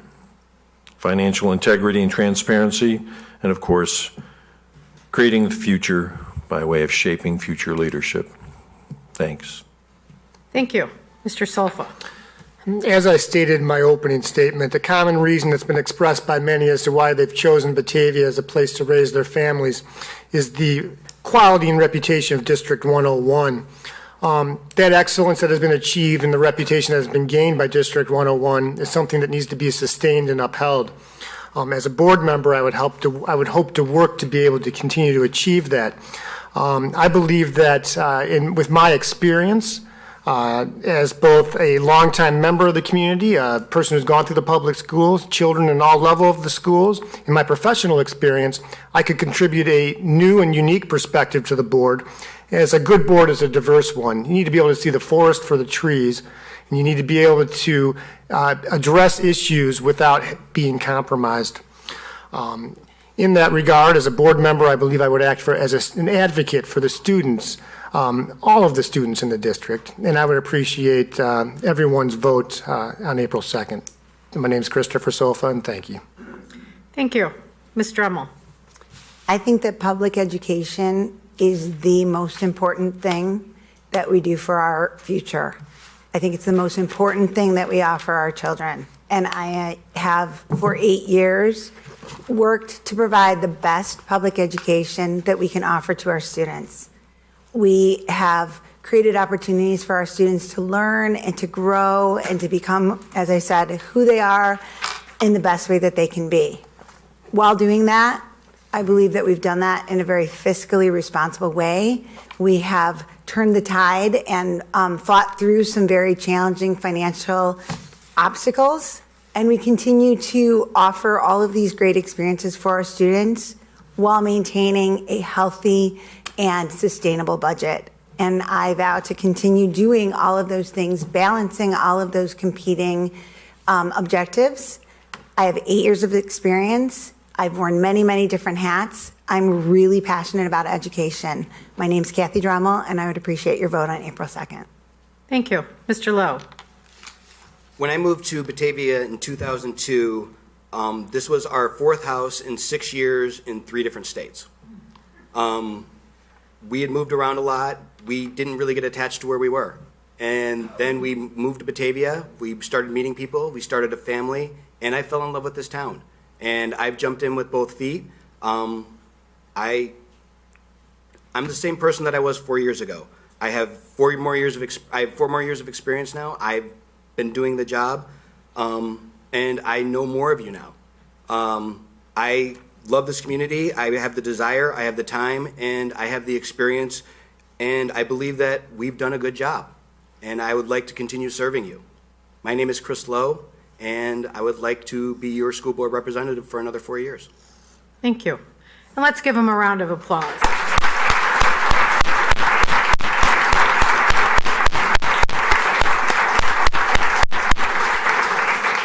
We'll take about 5 minutes. And if the Alder people can please come forward, we'll be seated. Six, man. Second? Six. Yeah. A lot of questions for an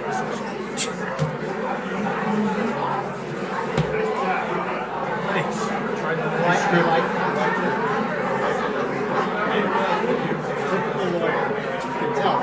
Yeah, but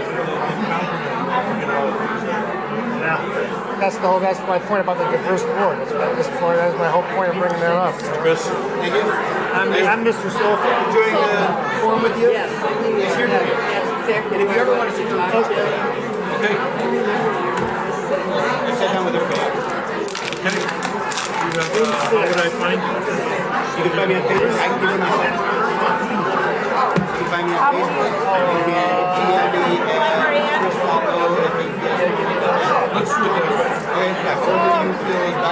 Let me know. We can eat the coffee. What about you? Yeah, have a conversation.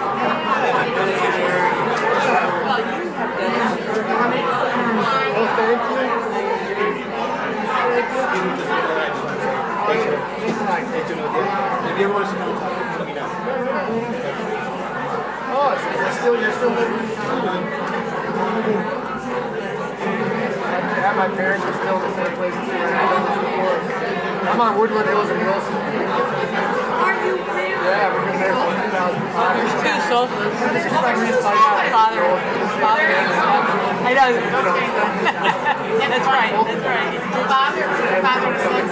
The father is all in front of him. I'm still here. My sister's waiting on you. My dad's going to be up here in a second. He's running for some. Right. Well, and now I'm actually with my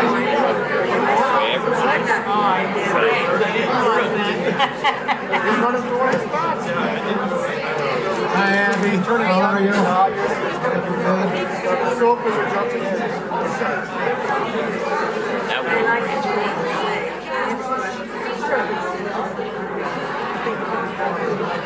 Yeah, I mean, you always email me. Okay. No, I was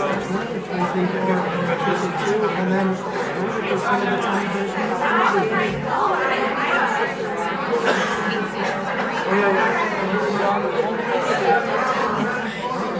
I could share any chair. At least I get to sit in my own chair. I think that's hilarious. I think we should all Isn't that funny? Yes, I do. I get to sit in my own chair. Well, I only want to sit up here, so Yeah. one chair. Yeah, and Hey, I want to know who got the budget. This is my chair. Yes. Oh, yeah. I had to think about it too as I walked up. I'm like, wait a second. I'm reading the name on the other My vantage point's different. Your Facebook page is awesome. I love it. I mean, we don't get to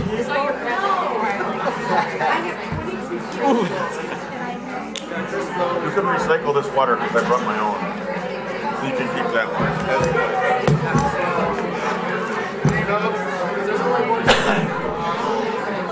Yep, that's it.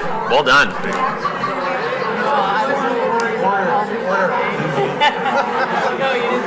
You got the opposite problem. I always wear my own. Always.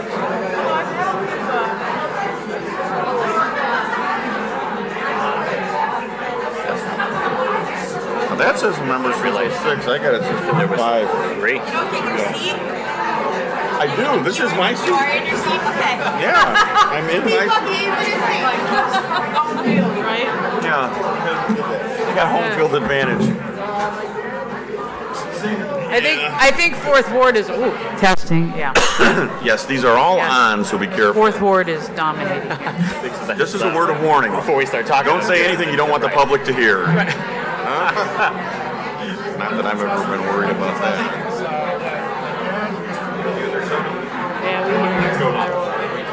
You know.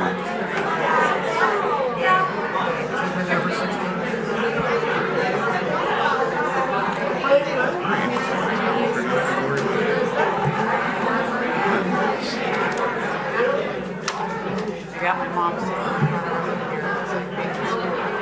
Yeah. I got my oldest daughter here. I don't know where she went.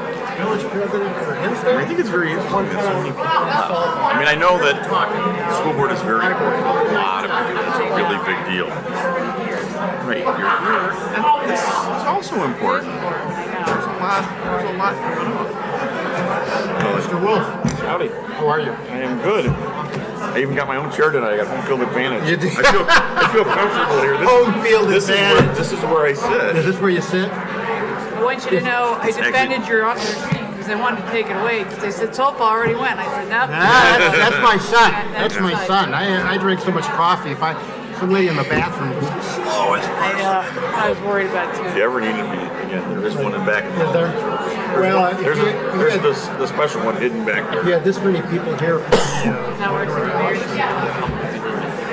Well, the thing that gets me is we can go through and we can have $135 million budget. Is that amazing? Nobody and we shows get, up. I know. And it's the same people every year in, year out. I know. Well, you know, and now everybody really Facebook board I know. cry about it. Yeah, they did. If everyone could take their seats, please. I like this lady. Sit down. Yeah, hey. If everyone could take their seats, please. Got a few years from being able to use that. You're off. I am. Yeah. I'm also Why? We have someone from across the border that's here. right. Someone from across the border has come to Batavia. Welcome. Welcome, Mayor Burns. How did he get in here? You guys are next week. Who's that, Geneva? Burns. What's he looking for, Alderman to run in Geneva or something? Mayor Shelkey, it's pretty cold in here. Yeah. It's freezing in here. My city bill's not due till next week. Come on. All right, let's get going with the candidates for the contested races in the city of Batavia. And I hope I have everyone's name right. So we have them seated alphabetically by ward. So in Ward 2, we have Solfa Wolf. In Ward 4, we have Alderson, Knapp, Millay, and Shulo. In Ward 5, we have Beck, Hanrahan, and Warner. Okay? So know what ward you're in. Let's kick it off with Mr. Solfa. with your opening, please. And everyone speak into the microphone. I have a hearing issue. Can you hear me? Okay. Good evening, everybody, and thank you to the League of Women Voters. This is not a reprise of my son who just spoke for the school board, for those of you who are here, still here. My name is Len Salfa, and I'm a candidate for the 2nd Ward Alderman. My candidacy is based on a need to commit to give back to a community that I've resided in for 41 years. Now, that may qualify me for something tonight, if nothing else, 41 years. All present here have a vested interest in our community, and appreciating that, I'd like to believe that my experience gained throughout the course of my professional career can help me to be an active participant in the government of the city of Batavia. I bring a background of extensive strategic planning, board involvement, budgeting, land use, development, both of senior facilities and of residential property and commercial property. Batavia is a superb family community that faces many challenges from a developmental and fiscal standpoint. Our current budget is a well-drafted document that illustrates some of the challenges we as a community face. While we attempt to keep faith with our past, we must envision and embrace future developmental expansion commercially, residentially, and with an eye towards our senior citizen perspective. I believe our challenges are opportunities that require an emphasis on participatory governmental diligence and communication with our citizens. Thank you. Thank you. Mr. Wolf. Thank you. I'm Alan Wolf. I've been an alderman since 2003. The city of Batavia is probably one of the most important things to me personally. I've been here since 1972, so I think I might have you beat a little on years. Yeah. And I was 6 at the time I moved here. Proud product of Alice Gustafson School and the Batavia High School. My children are second generation to go through both, all of which still live in town. I am really proud of the time that I've spent on the city council, the extreme amount of knowledge that I have gained from those on the city council before me that were willing to share that with me. And I believe that part of the duty that I have now as a city council member, being on the council for 16 years, is to share that with those that are now up here and wanting to do this job. And it is a job. Dave Brown, one of our aldermen, reminds us every year the massive amount of meetings you can go to in this room and other places here. And it is a large time commitment. I have spent more time than I care to think sometimes about the things I've been involved with the chairs that I've been on and the different boards on the city, as a representative for the Tri-City Ambulance Board and on the BATV board. Probably one of the things I'm most proud of in the time I've been on the city council is to be able to put these cameras in this room and make sure that everybody can see what's going on in this town.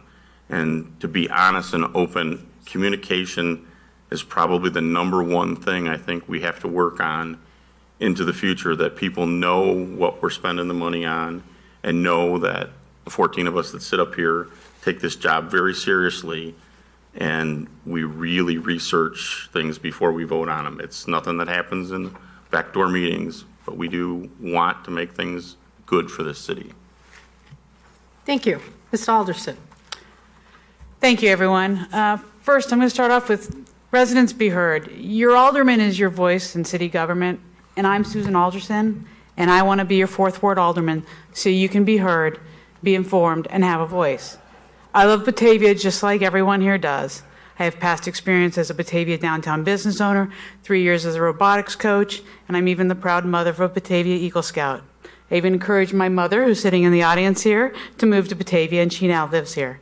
My husband Mike loves Batavia too, and he's my biggest supporter, probably because he just wants an in with the new alderman.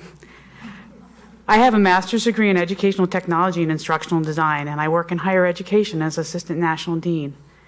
And I pride myself in turning walls of words into clear and concise communication and providing straightforward communication and education to ensure that people are informed. I will be an advocate so that Fourth Ward residents can be heard. I will, of course, represent all of Batavia, but I'm particularly focused on Fourth Ward. I'll be accessible and able to discuss and share your ideas and concerns. I have the commitment, energy, and patience. As Alan said, it's a big commitment to give back to my community, and I'm fully aware as I've been coming to council meetings and COWs for about 3 months now, and I know that's just the tip of the iceberg. I have no personal agendas, just the desire to connect with and best represent my neighbors. Of course, I'm for property maintenance, public safety, lower taxes, and building a thriving community, but mostly I want to hear what my residents want and to work towards achieving their goals.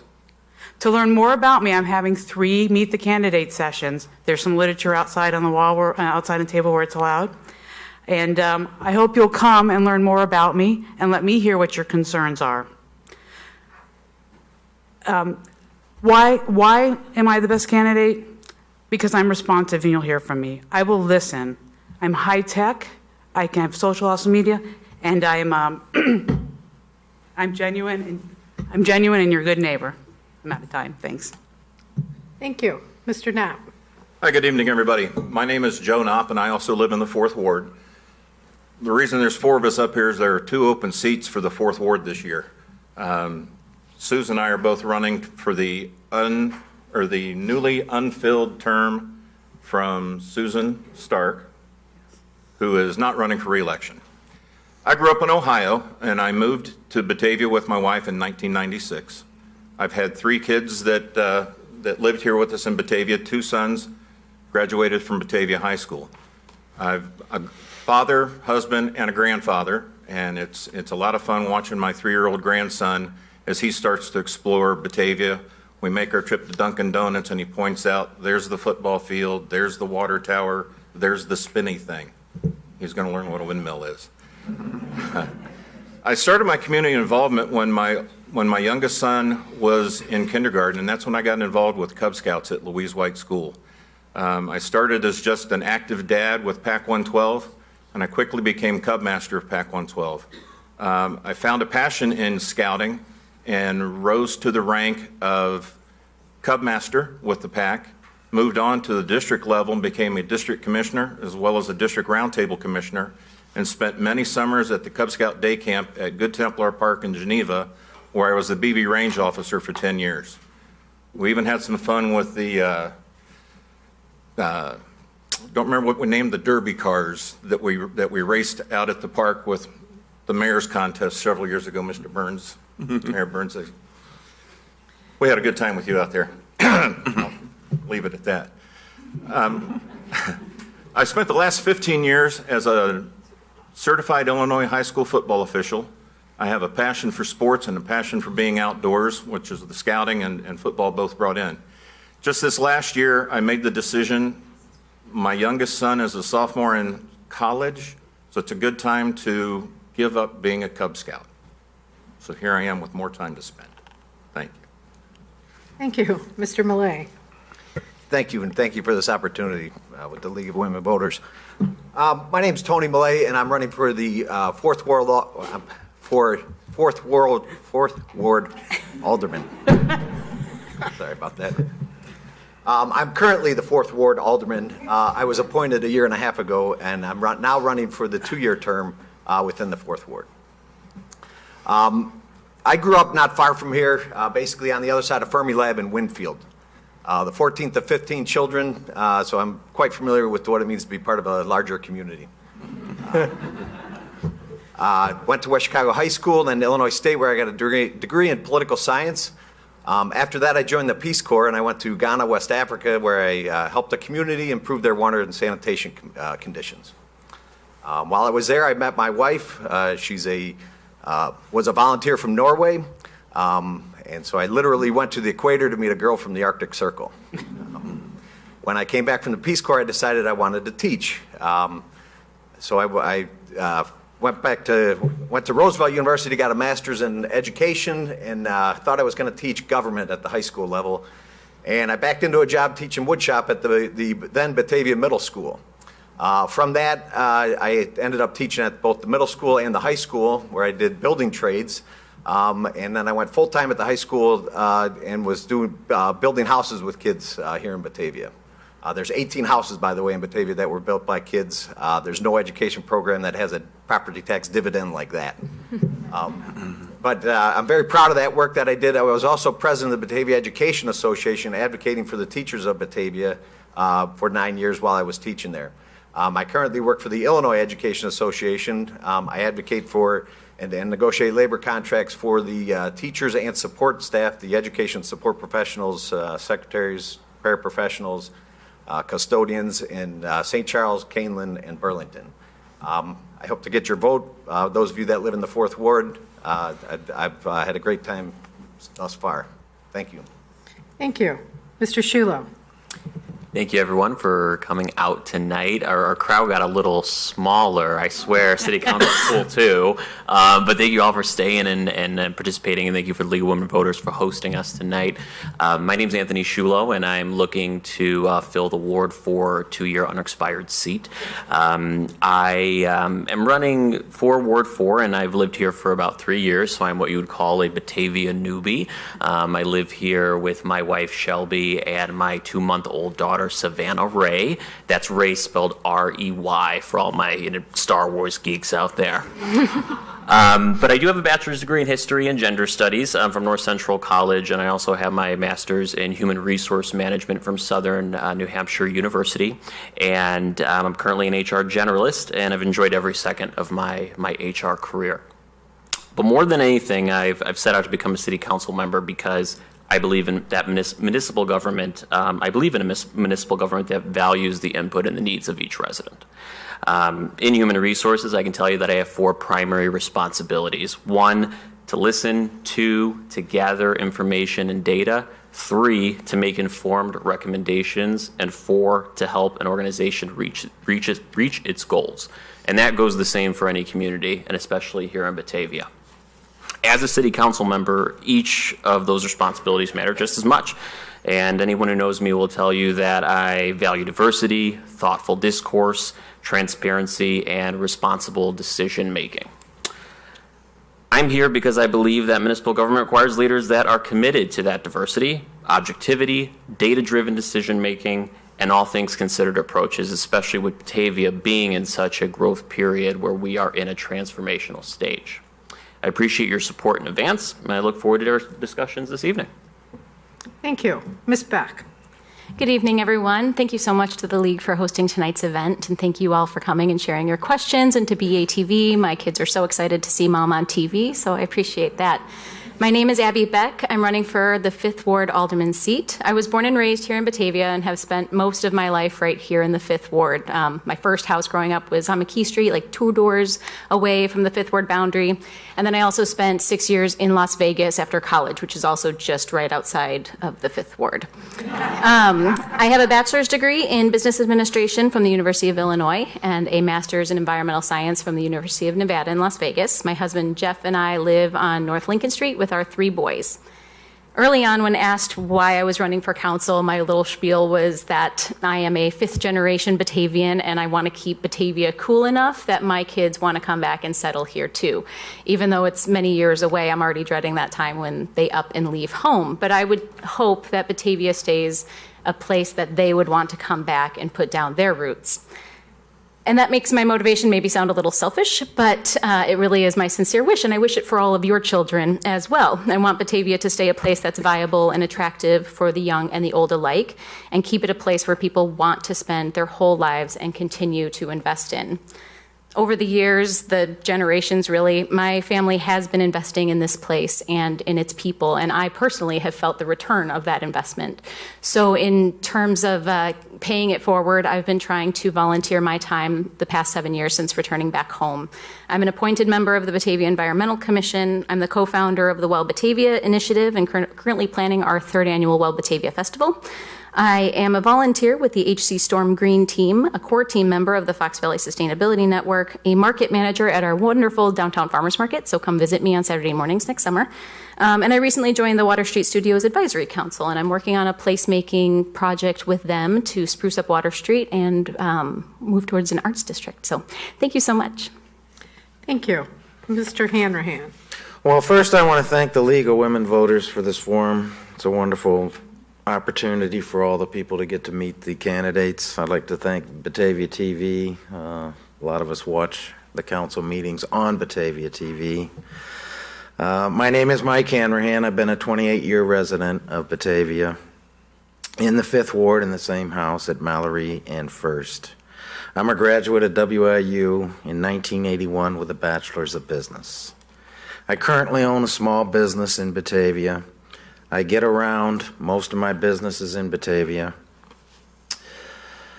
I've run that business for about 30 years. All three of my children have graduated from Batavia High School. I'm very proud of them. 2 of them are here today looking at me right now.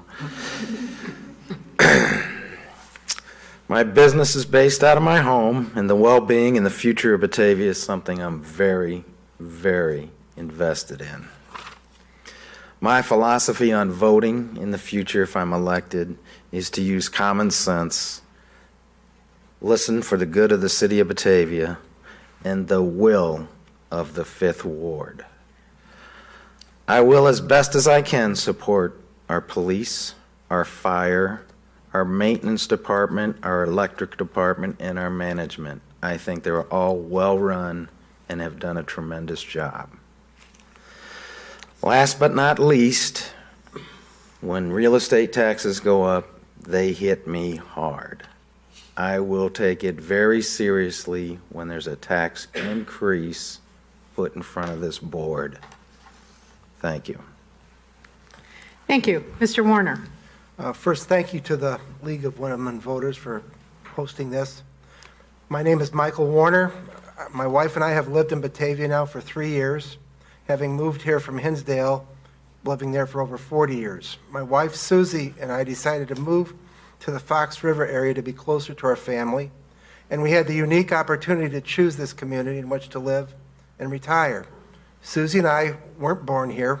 I first heard of Batavia when I graduated from Augustana College, and there's students and other football players from Batavia that I got to know. But we made a commitment to live in Batavia for the rest of our lives and retire here. We chose to live in Batavia. I bring a tremendous and valuable amount of experience to Batavia government. While in Hinsdale, I was involved in government for over 14 years. I was first elected to the local school board and served as president of that school board. After that, I was elected to the Hinsdale Village Board as a trustee and then elected president of the Village of Hinsdale. What I bring to this community and my 5th Ward is very valuable experience with a new perspective to the issues and a fresh outlook. There is no question that in this volatile and ever-changing economy, a city's finances can change abruptly and quickly. I have ideas, I have knowledge and experience that demonstrate fiscal responsibility and balance to a city budget. I have worked with businesses to align with zoning codes to ultimately benefit a community while creating a vibrant and a growing place to live and work. I'm willing to stand up for the strategic plan that this city has developed in order to support its goals and objectives.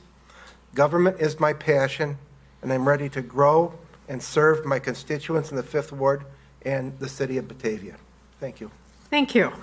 Now we'll start with question 1. We'll start with Mr. Wolf.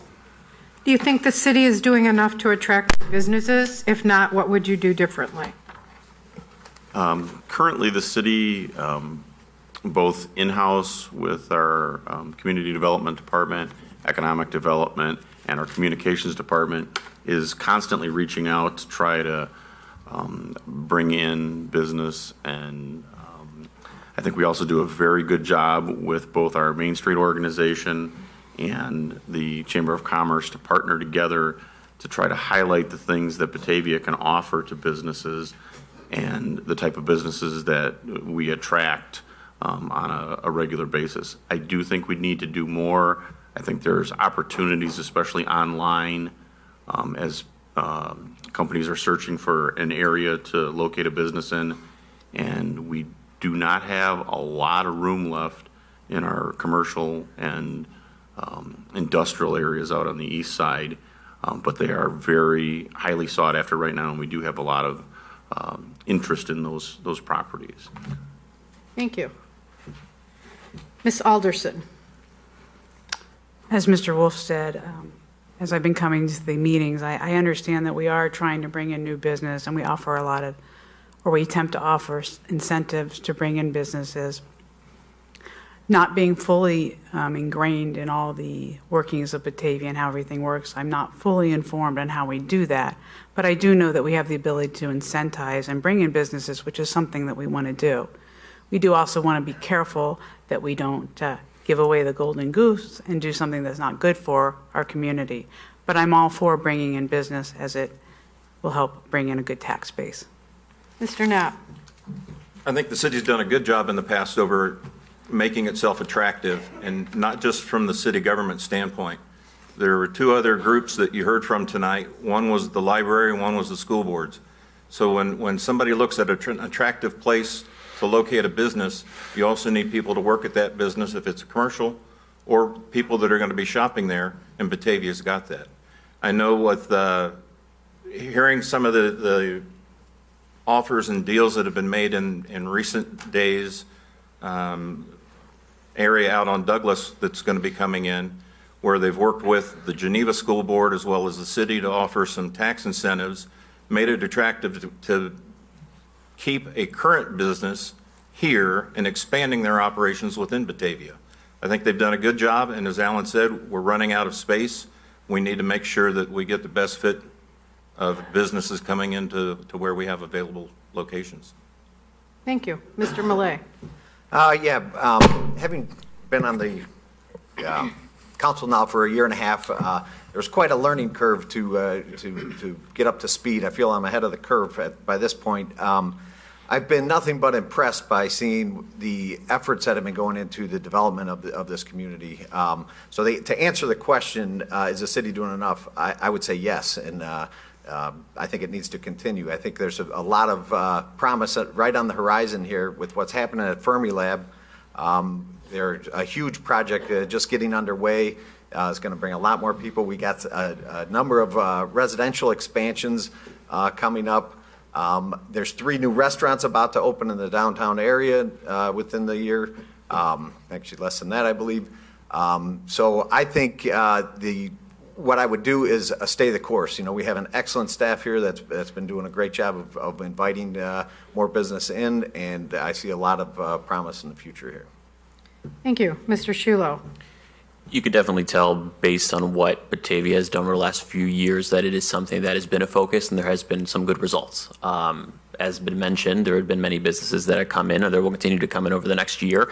And Batavia has done a really good job with the Chamber of Commerce to make sure that we are continuing to do that. I think one thing that I think we would have to look into would be those tax incentives and a review overall of our complete incentives to make sure that we are doing what we can to attract businesses. And a constant review of those incentives is generally a good thing to make sure they're also financially on a right footing, to make sure they're not only attractive, but also providing what we need financially to the city of Batavia. Thank you. Ms. Beck.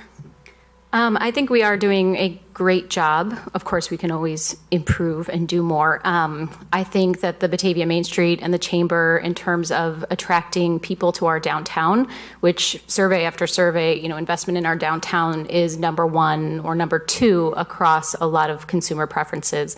And that's where the heart of our community really is. That's where our identity really is. So I am encouraged by the placemaking efforts that community groups around the city are making in terms of making downtown Batavia a place to be and a place to hang out, a place to shop, and not just a traffic corridor or, just kind of another spot on the map. Like, this is a place for community, and I think that goes a long way to attract new businesses. So we should continue down that course. Mr. Hanrahan. Well, I'd agree with everybody that Main Street and the chamber run by Holly is second to none. I think she's one of the best chamber people that we could possibly have. As I mentioned in my opening statement, I'm very much pro-business. I think it brings a lot of benefits to the city. I don't want to give away the store to get them, but I certainly would want to work with them. Our population does continue to grow. We have a couple of major building projects going on now that's going to add more people to our city. I think we have an excellent location, close to 88 train station, so we're an ideal location for a business that may want to relocate here. Thank you. Mr. Warner. Is the city doing enough? The city has done a lot, but I'd have to say that in this type of competitive economic climate that this state, this area, this Fox River Valley is in, you can never rest. You can never do enough. We have to always be aggressively searching out new businesses. Businesses come, businesses go. We've seen that. And we always have to have something out there that we're looking for. The biggest tax generators that exist are car dealerships and hotels, boutique hotels, whatever. We're lacking in those two areas, and we need to be more aggressive because of the climate that we live in. Thank you. Mr. Solfa. Well, by the time you get around to this corner, everybody's said something that you might want to think about saying, but certainly we've got Aldi here. We've got the ability to recruit. I think we're bringing on another person. I'm not quite sure. The budget talked about that. But we need to try to recruit big corporate if we could. I mean, Batavia is an attractive place to live. We've got a great school system. We've heard all that tonight. I guess if we could talk to the mayor about using his contacts with Jeff Bezos, maybe we could get Amazon, since they didn't want to go to New York, to come here. But in all candor, we do a good job. There's no question about it. And yes, you can always improve. So I think that recruitment and looking towards maybe we can get a corporation, mid-size or smaller, to come and move their headquarters here. Thank you. Starting with Ms. Alderson. Would you support an inclusionary zoning ordinance to expand housing opportunities in Batavia? Yes. Could you repeat the question one more time? Would you support an inclusionary zoning ordinance to expand housing opportunities in Batavia? I'm going to have to say yes, but in all honesty, I'm not fully aware of what that means. If that means, do we want to expand housing in Batavia? Yes. I don't think she understands. And it's going to be, zoning is going to be multiple kinds of housing.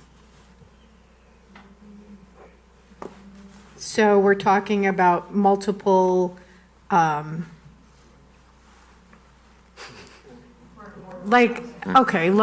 housing, Low-income, yeah. Section 8 housing, whatever you want to call it. Opportunities for people to have Affordable housing. Okay. So again, I'm not an impressive list of credentials. I'm your average citizen. I'm just a neighbor here, so I'm learning a lot of this. Do I support affordable housing? Of course, how can we say we can't have it? Do we want to be careful about who we, not who we let in, but how we let people in? I don't know. I think it's a reasonable request to have affordable housing here. Yes. Mr. Knapp.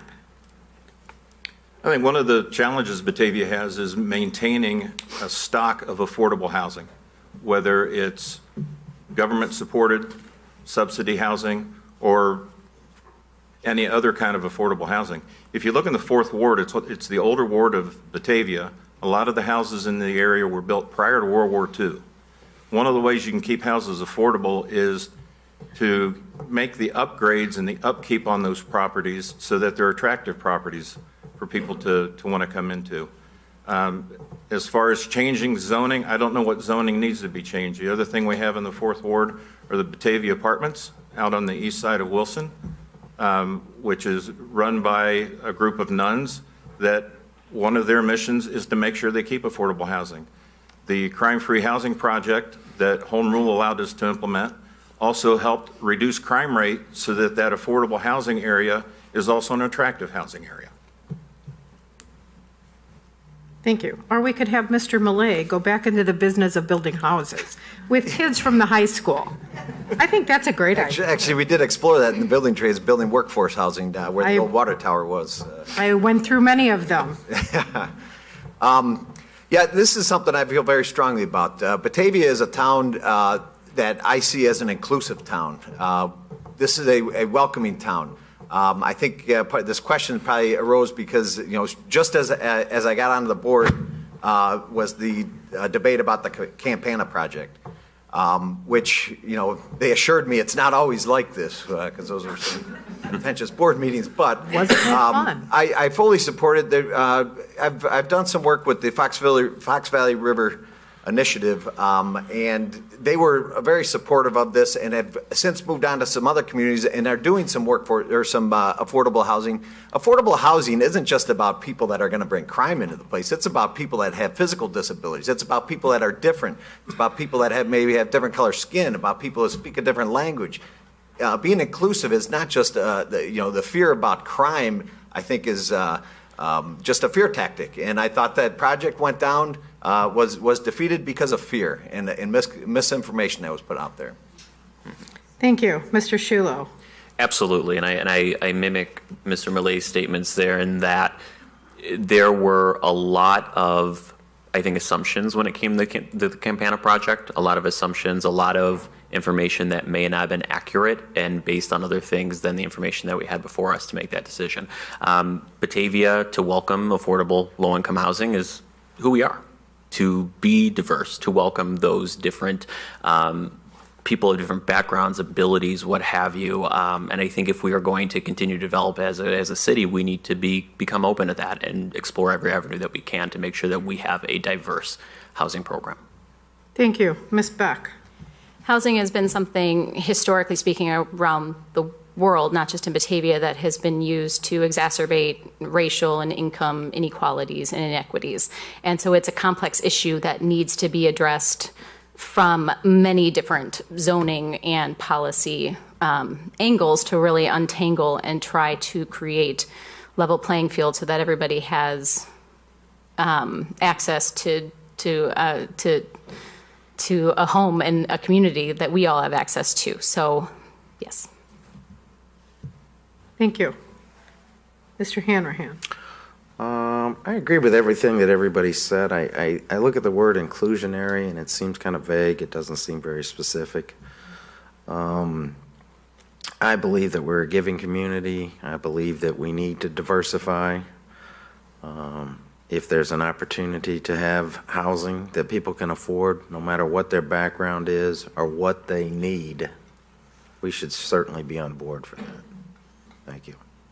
Thank you. Mr. Warner.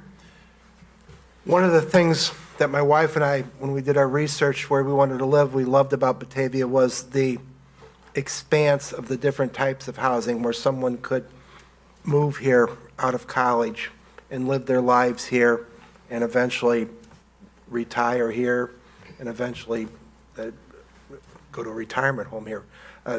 Inclusionary, to me, means everybody's welcome. We have something here for everybody. You're included. It's the opposite, obviously, of being excluded, which I abhor. And but I also believe in zoning too, and the ability to bring more people to reside into the downtown area and make that more vibrant is also huge. Thank you. Mr. Solfa. I would echo a lot of the comments. Mr. Millay had excellent comments about the Campana situation. There's a lot of misinformation, and it's going to be a hot button. It's been a hot button in the Tri-Cities and across the country. And certainly we can embrace it. We have to get input from our governmental people, our police and everybody else as to impacts and how it would play out. But I think that we're a non-discriminatory community, and we're going to remain that way. So therefore, I would agree. Mr. Wolf. I would say in a word, yes. The city, I believe we're still above I think it's a 10% minimum affordable housing that the state sets as kind of a requirement for us. I believe that there is a lot of work to do after going through what we went through on the Campana project. I will have to agree, massive amount of misinformation that went out on that. I really feel like we're still missing a big block of this community. When our kids go to school, they go away, they come back. There really isn't what I would call an affordable apartment complex within the city that somebody in their 20s can live in and live on a single income. That's just not a reality in this town. So I think there are opportunities for us to look at that. I don't know if zoning is the way to do it, or just policy decisions on what we go after to try to add to our housing stock. Thank you. Starting with Mr. Knapp, what are your thoughts on increasing residential density downtown? How do you feel about Shodene's One Washington Place development? I was for it before I was against it. I like the idea that somebody was coming into our downtown area, giving us something that gave us new opportunities for street level shopping along with downtown living. That's an attractive model. I think it keeps the downtown area very vibrant. When there was an opportunity to reevaluate the development agreement, when that shopping went away, that's when I became against the project. I think in that specific area of downtown, there is still a need for street level shopping, and only having residential area, I think, is a bit of a drawback. That being said, the project's moving forward, and I don't see that the next board, the next city council, will have many opportunities to change the outcome of that building. Thank you. Mr. Millay. I think the idea of high-density development in the downtown area, I think, is vital to our downtown area. I will say, though, I did vote against One Washington 3-4 months ago because of the idea that the developer was coming back and asking for more. And it seemed like it was a constant ask for more. Didn't get enough. Maybe we left some on the table. Let's go back and try to get some more. And I wasn't comfortable with it, and that's why I voted against that. But I do believe that it would be good for the downtown area. I think that right now and unfortunately we had environmental issues that have had to be dealt with, but regardless if that project goes forward or not, if that land is not going to be vacant, it needs to be remediated of any environmental issues. So if that didn't happen, someone else would have to do it, and that money can be recovered through the TIF over time. Mr. Shulo. Overall, it's one of those situations where when you talk about the growth and well-being of Batavia in the long run, those sort of projects do need to happen in a responsible way. Regardless of whether or not, would it have been great to have those shopping spaces on the first floor? Absolutely, it would have been. But at the same time, there are inherent tax advantages and financial advantages to having a infrastructure like that long-term for Batavia. And I think we're going to see that, especially including that the TIF component of that building. But at the end of the day, we have neighbors all around us in the Fox Valley area that are developing. While we do not want to go out and be Geneva, St. Charles, we want to be our own thing and be Batavia. And I think for us, that would be a big part of going a long way to make sure that we're developing that downtown to make it be attractive not only for residents, but for businesses, as we talked about earlier. Ms. Beck. To the first part of the question, yes, absolutely. We need to develop more downtown housing and dense downtown housing. Downtown is our biggest moneymaker per square foot in terms of property tax revenue, and we should maximize the land that we have down there. My favorite author and urbanist, Jane Jacobs, said, it's not enough to bring people to your downtown, you have to put them there. So on the flip side of the One North Washington development, which I want it to happen, again, I'm a big cheerleader for downtown development. I do not prefer the scale of the building, which has been brought up a number of times. That said, if it goes through, I will be its biggest cheerleader because I want it to succeed. I think we need to look across our entire development scheme across town, and I don't think anything should be built without residences up above. I don't want to see another Walgreens go up where there aren't apartments above it. Again, making the most use of our valuable land down here. We need to make the most of it. It doesn't have to be 5 stories tall above Walgreens, but one apartment above there would have been better. Thank you. Mr. Hanrahan. I'm absolutely for the Shodine project. I think it's going to be a great economic boost to downtown. As everybody was talking, I was thinking of Walgreens, the restaurants, the haircuts, the libraries, the grocery store, Olmsted's TV. It's just going to create a tremendous amount of activity downtown. We've got the farmers market that'll be right there. We have 2 restaurants that are moving in right next door. I think everybody's excited about it, in my opinion. The downfall, if it falls through, is we are stuck with that empty land. Who knows how long? It's been empty for about 10 years. Let's move forward. The other downfall is it will create more traffic. Obviously, we have 1 bridge and we need 2, but that's for another day and another topic. Thank you. Mr. Warner. I am for increasing the residential density downtown. I'm not wild about a 5-story building downtown, and I think the city needs to get something in return, and I don't like the fact that there's no retail on the first floor, but I'm for increased residential density. One thing that I bring to the table, one thing that I've learned is that I've yet to see a real estate developer that comes in and wants to build a building without any type of variances. Everybody wants to build it a little more taller, wider, deeper, whatever. They're in the business to make money. What I bring to the table is the ability to say no. And there are other developers. If something sits idle, probably there's somebody else behind them. And sometimes you have to make something a project that is what the village's plan calls for, not what the developer's plan calls for. Thank you. Thank you. Mr. Solfa. Well, one North Washington is a given decision, so therefore we will support it. It would be nice if there were retail. We'll see how it all plays out, but vibrant communities incorporate residents into their downtowns. I went to high school in Oak Park, and it's been redeveloped many times, but one of the things that they have strived to do is bring in residents, and communities that do that find themselves very successful in terms of developing their downtown and bringing in revenue. Mr. Wolf. I've been a supporter pretty much from the beginning of One Washington Place. And I think I look at this maybe with a little bit different view, that One Washington Place is one component of downtown. If the retail is not built, that was taken out of that, there are roughly 4 other open lots within sight of that property that have development spaces for retail.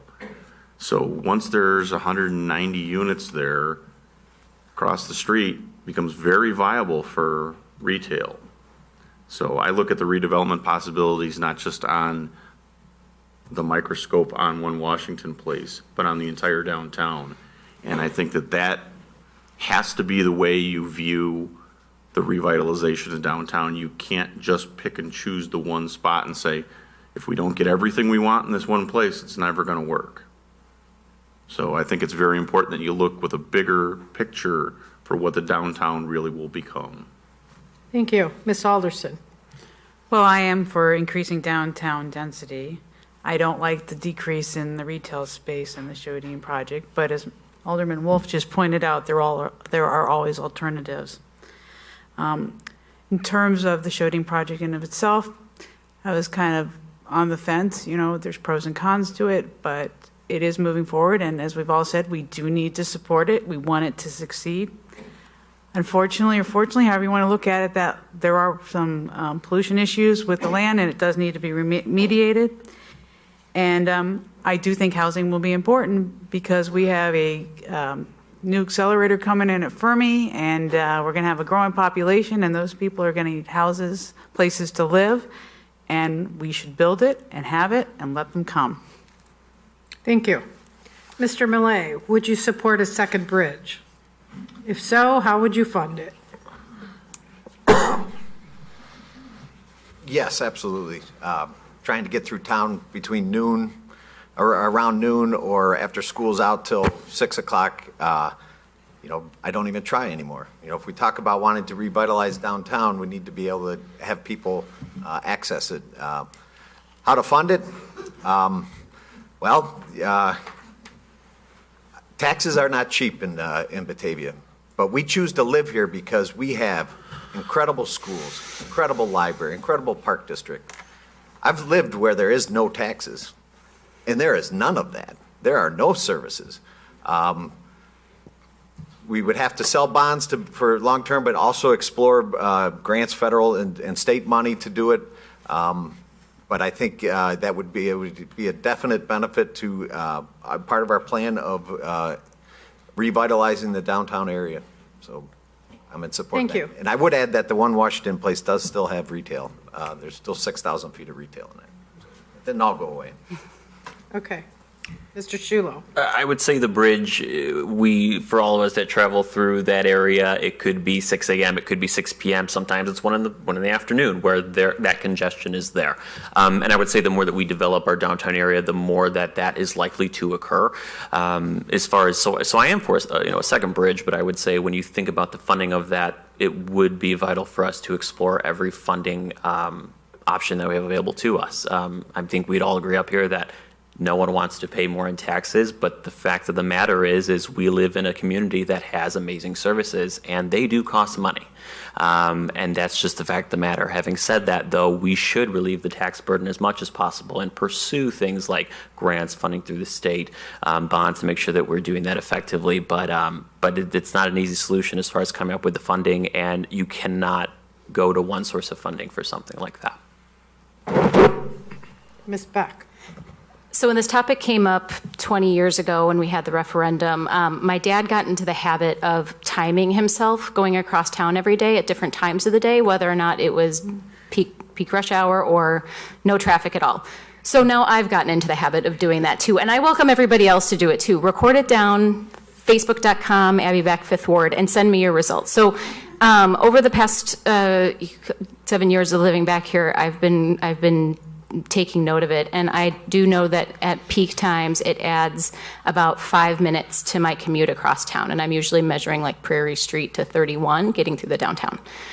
And so adding 5 minutes, and maybe I've been really lucky, so again, send me your feedback on Facebook. Maybe I've been really lucky. 5 minutes doesn't really necessitate or feel like heavy traffic, having lived in a place that has really heavy traffic. My other concern about funding a second bridge would be that under our current budget, we're not fully funding the maintenance of our stock of infrastructure that we have, the roadways, the bridge, and I wouldn't want to add a big tax burden if we're not currently maintaining what we have to future generations. Thank you. Mr. Hanrahan. I'm absolutely for the second bridge. I would like to see the state or federal government pay for it. I'd hate to see the citizens pay for it, but obviously we may have to come out of pocket with something. Again, I'll go back to my original statement. I would not be in favor of our real estate taxes being raised again to pay for the bridge. We would have to find alternative sources of revenue to pay for that bridge. Mr. Warner. I believe if we're going to have a vibrant, healthy downtown, I believe that another bridge is necessary. I believe it's important. I believe it's healthy for this city. And I believe the money is out there to pay for this bridge, whether it be from the federal government, state government, grants, whatever. In my past life, I've built a bridge, and the village didn't have to pay a dime, and it can be done. It takes work, it takes effort, but the money's out there. Thank you. Mr. Solfa. If we're going to do what we're talking about, and we've already got more development with the new development coming in, we're going to need additional facilities for transportation. That's the bridge. How you pay for it, and I mean, no new taxes. I think we had a president who talked about that, but we are going to have to face the fact that at some point we're going to have a tax increase. I don't want to see it. Nobody wants to see it. And if there's alternative ways to fund something like that, that's great. But we definitely need alternative transportation, which is another bridge. Mr. Wolf. Well, I guess I'll say I've been for that since I started in this position that I've been in. First thing we have to do is we have to agree where we're going to put it. And then at that point, we have to have a plan ready so that if somehow, some way, a transportation bill ever comes out of Washington or Springfield, we can be ready to do that. The last time that happened and there was money available, we weren't ready because we couldn't agree on it. So the first thing to do is we have to cite it, agree on that, and then decide how we're going to pay for it. And I do say we're going to have to pay for some of it. And it, just like I believe St. Charles did 20 years ago, you have to start putting money away now, or we'll never be able to build it. Ms. Alderson. Thank you. Well, I think I kind of can bring all these ideas together. I'd love to say, yes, I want a second bridge, but two things come to mind, or two things that I hear. Not in my backyard, and I don't want to pay for it. No matter how you slice it, it goes to the point that everyone's brought up. How do we pay for it? Oh, we can get funding, we can grant grants. Where are we going to put it? To Mr. Alderman Wolf's point, we need a plan in place. Yes, we can get grants and everything, but also very much to Abby's point, I've timed it a lot. It's 5 minutes of my life. Do I want to pay $50 million or do I want to spend 5 more minutes? I also think there's other alternatives we could be looking at. I know, more parking where we can put, shuttles. Hey, maybe we could even have more walking paths and stuff. People are working at home now. Traffic on that area may be reduced naturally. Thank you. Mr. Knapp. I think there's a need for a second bridge downtown. I think we saw that 20 years ago when the referendum came around then. And it's like others have said, where do you put it? There were some studies done before that identified some locations. And I think that's a good starting place, is to go and revisit those studies that were done and see where the location would be and see if that's a good fit for us. From a funding standpoint, I think there's a mix of two things. One is to go out and look and see what funding may be available at the state and federal level. I'm not real confident the state level is going to have a whole lot for us. The second thing I would look at is the city's reserve levels and see if there's funding in the reserves that can be set aside on an annual basis to start building a second bridge fund. Thank you. On to the environment, starting with Mr. Shulo. How will you ensure that the city operates in the most environmentally sustainable way possible with regard to electric vehicle deployment, removal of the dam, stormwater management, electricity sources, renewable electricity resources? Did they bring pillows? Read that again. I did not write those down. Okay. Walkability, promoting natural resources. Okay, very long question. Thank you. I was wondering when that was going to end. Yeah. All right, so a lot of things there. Well, let's be clear about one thing. When you're talking about environmentalism and seeing a community that is dedicated to going green, that's something you need to be doing. And Batavia needs to be a leader in the region in going green and being sustainable. One thing that I think we could do a better job of is getting together a coalition that is made up of experts that we can bring in to actually get this information so that we can go ahead and start having a plan, much like master plans that have been discussed many times this evening. I think having an environmental master plan would be, I think, crucial to being able to know that we have certain goals and certain things we have to accomplish in a certain timeline. You know, if you see state level, federal level, these environmental plans, they do cost money, they do take time. But if you have that plan, it's easier to reach those goals. I think one thing that we could do, especially with utilities, is try to think about how we can tie that into our environmental plan, as far as trying to find ways to utilize solar power. Thank you. Ms. Beck. So the coalition that you talk of exists. It's called the Batavia Environmental Commission, and we encourage anyone and everyone to come join us. And we are a team of local experts, and we have experts in green infrastructure that can help address stormwater management. We have the president of the Fox Valley Electric Vehicles Association on our team. I have a master's degree. I'm not a hippie. I'm a professional hippie, as my husband will tell you. And yes, we do need a master environmental plan. We need a plan with specific tactics, and we need measurable goals, and then we need to give it some teeth, and we need to give it a voice at City Council. Alderman O'Brien does a great job of bringing up climate change every once in a while, and it will take someone with expertise to show how it weaves in to every decision we make. There's not a single decision that City Council will make that does not impact the sustainability of our city and the sustainability of our country. So we need to be mindful of that. Thank you. Mr. Hanrahan. I'm no environmental expert, so I like the idea of a master plan. We would need to go to the experts and see how we can incorporate that in our community. I won't talk any longer on this subject. I think that we just need experts to come in and help us guide through what we need to do to. Thank you. Mr. Warner.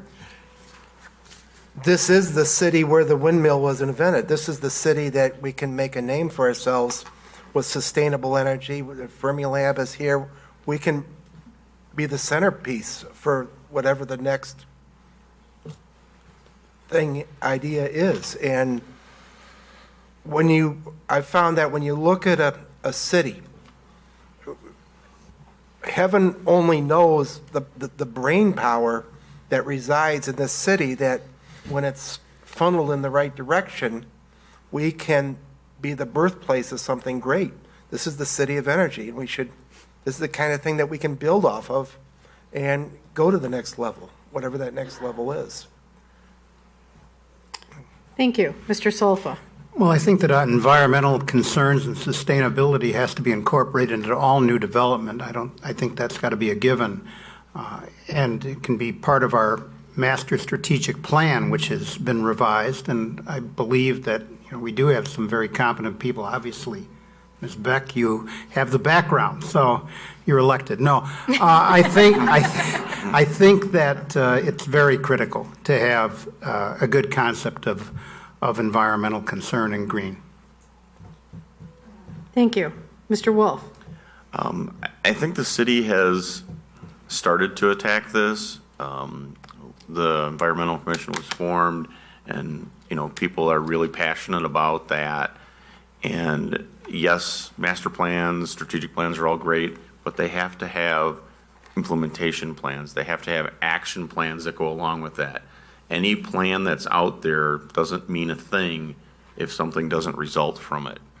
And that's where I think it's very important that we, as the policymakers at the city council level, work to put those action plans into place with benefits, whether it be in green building procedures, rebates if you're going to have an electric car plug-in at your house.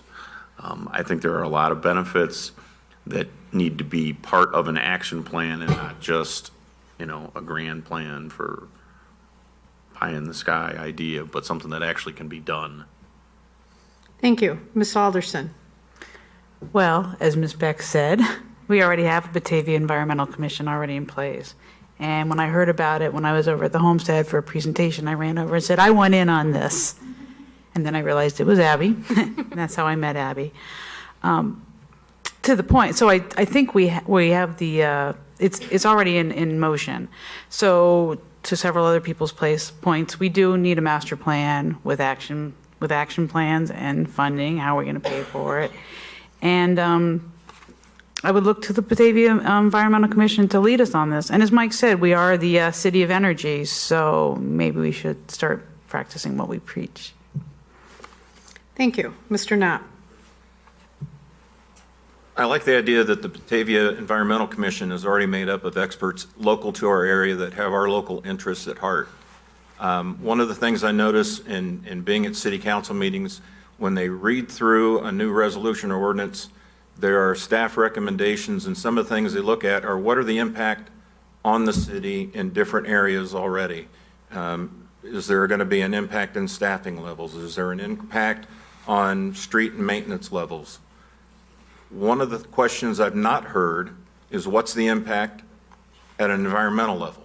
And I think from an immediate action, that's a policy that could be changed, that's an added item that's part of the review of any new resolution that comes along. Thank you. Mr. Millay. Yeah, I'm very proud to live in a town that actually has an environmental commission, and I thank Abby for her work and everyone else that has been involved. When it comes to protecting the environment, and in this day and age where, you know,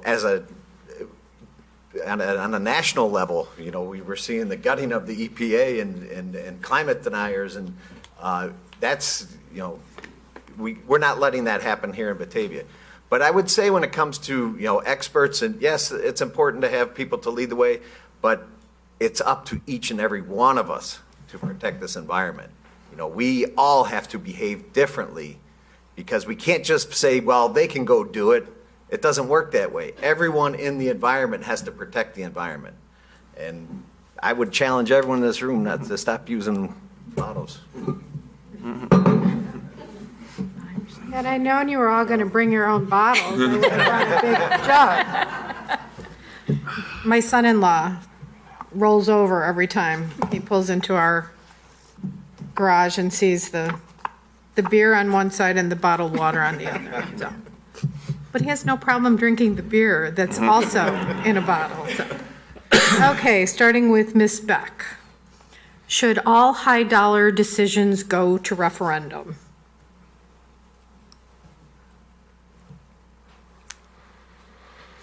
I hesitate to make a blanket statement like that. I believe that the people elected to this council are very knowledgeable and very hardworking and collect as much information as can be that can be gathered to inform their decisions on complex high dollar issues, and that's what they're elected to do.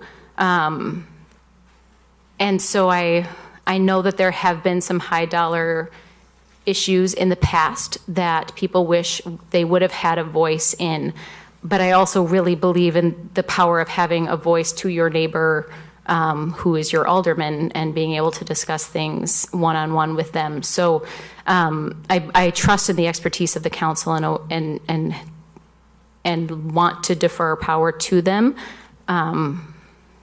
So I would hesitate to blanket all high dollar things to go to referendum. Okay.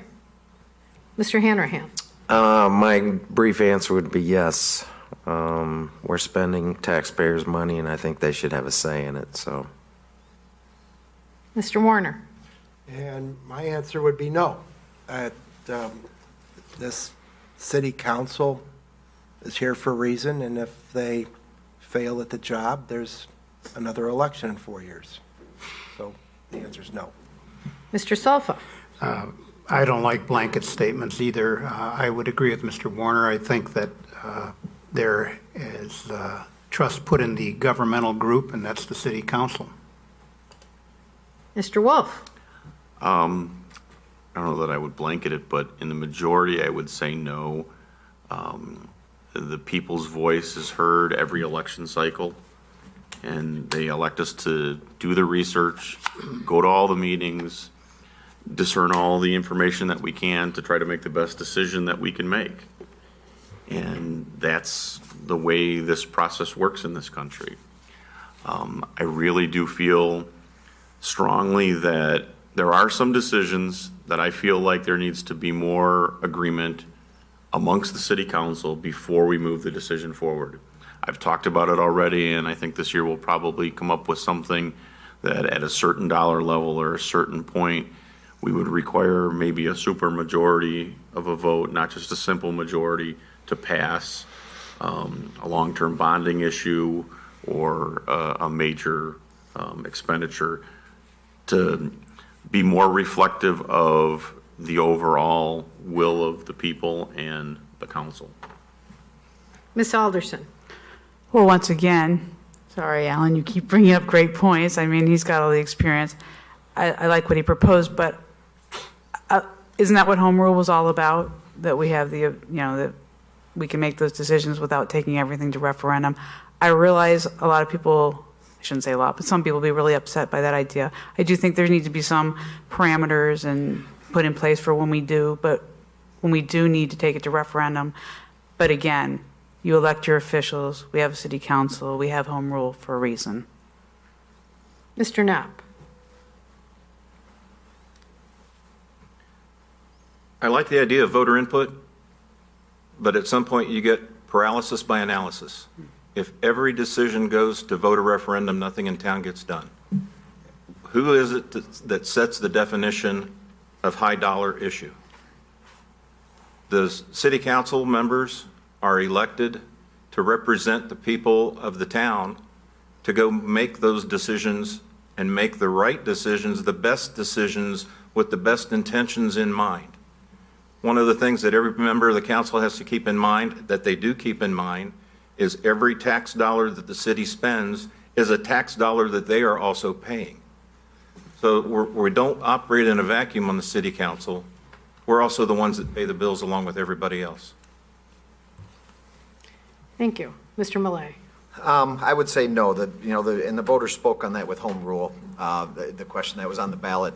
The city of Batavia is unique in that we have, for a town of 27,000 people, we have 14 alderpersons. That's very representative. That is that ratio of less than 2,000 to 1 is a very good ratio. That's what we are elected for. That's what the representative democracy does.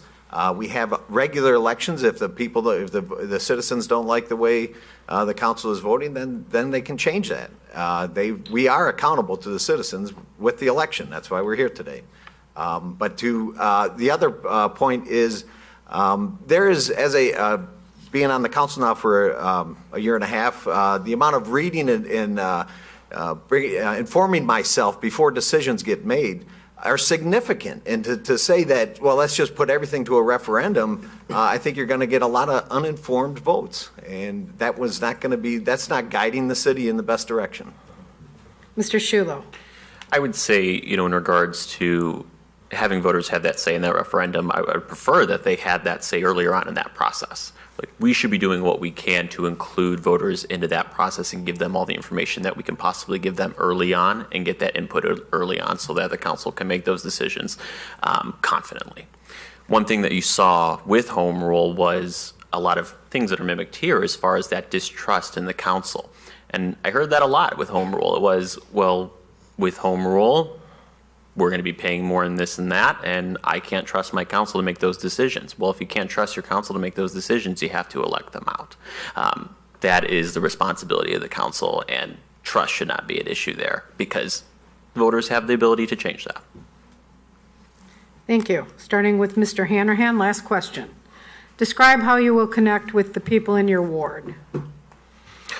Oh, that's easy for me. I'm out on the street every day. I communicate with a lot of people. My business is based in Batavia. I drive around my truck. My name's on the side. I stop and talk to people daily. I will either contact them via phone call, text, email, in person, in their house. I'm comfortable in all those situations, and I will look forward to doing those when issues come up that they want to talk about.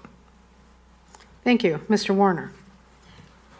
Continue to do what I'm doing right now, going door to door, being accessible with the brochures I pass out, for example, have my telephone number on them and my email address, and I'm very accessible, and hopefully if I'm elected, continue to go out amongst the people and listen, and listen some more.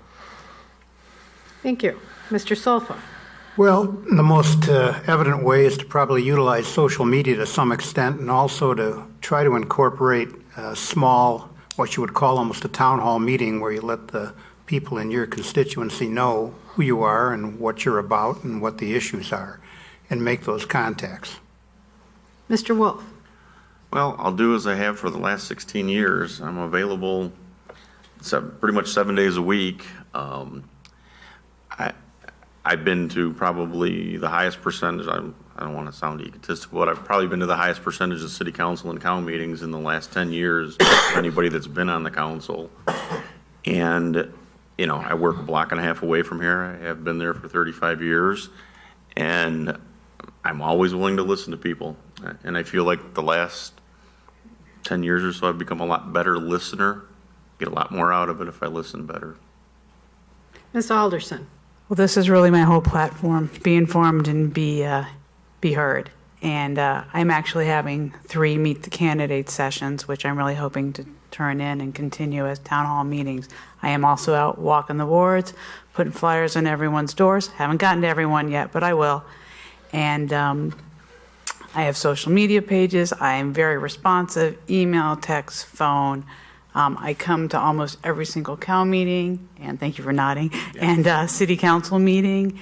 And by nature, I'm a very shy person, but if you walk up to me, I'll be glad to have a long, short, in-depth meeting, and I just love to talk with people.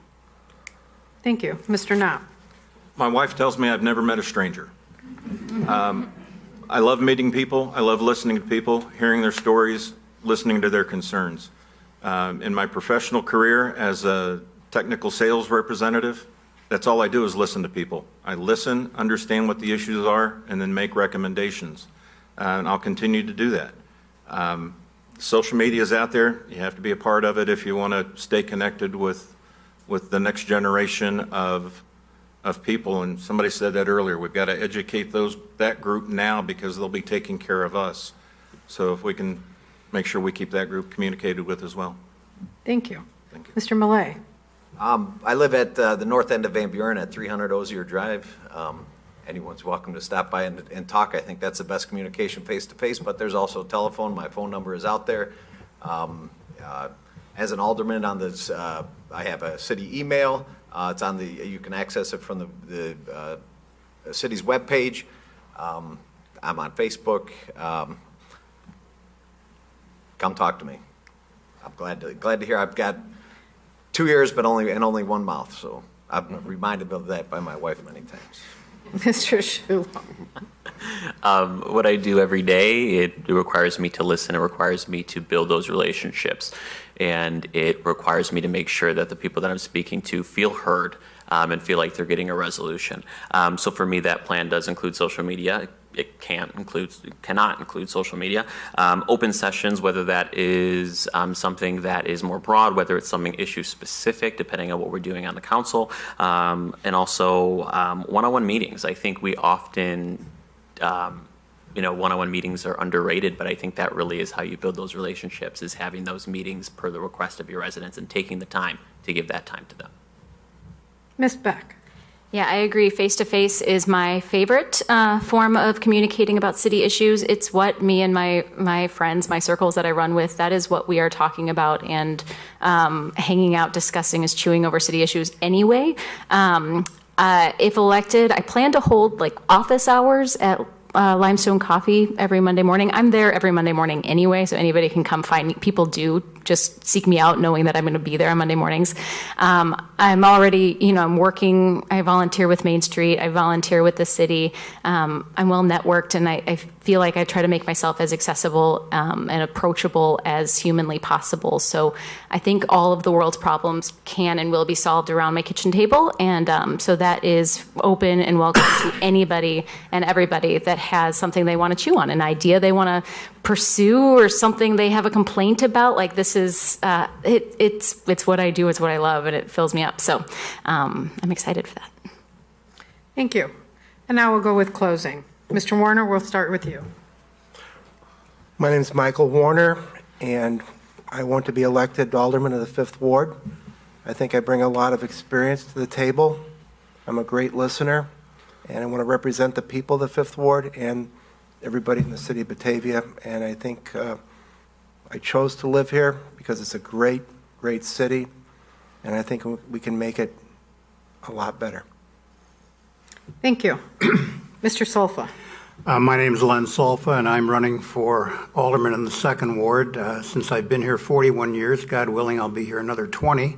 And I'd like to see my grandchildren stay here. My children have all stayed here. I think the commitment we all have in this room, people up here are committed to this community. They wouldn't be here if they weren't. And I think the people in the audience are committed because they're here. So I think what we want to see is the ability to keep our children as close as possible and make this community one that they can enjoy.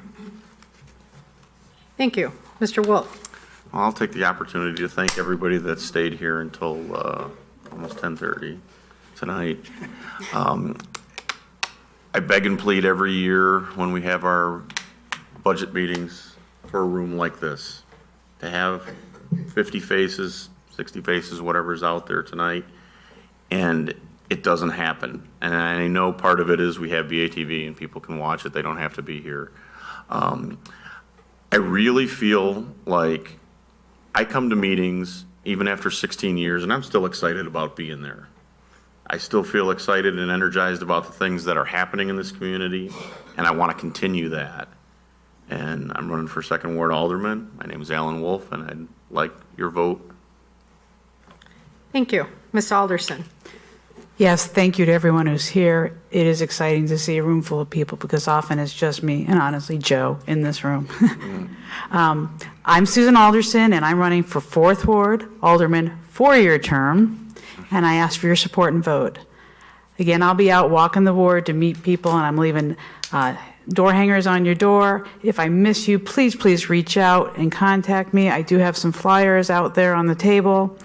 I'm going to be having 3 Meet the Candidates sessions, March 9th, 16th, and 23rd. I have asked Alderman Tony Millay to join because he's a current alderman who can help share information. I'd very much like to meet with you all and discuss your issues and concerns. And I'm also at McDonald's almost every Saturday and Sunday morning, and you can walk up and meet me and talk to me anytime you want. Again, I'm Susan Alderson.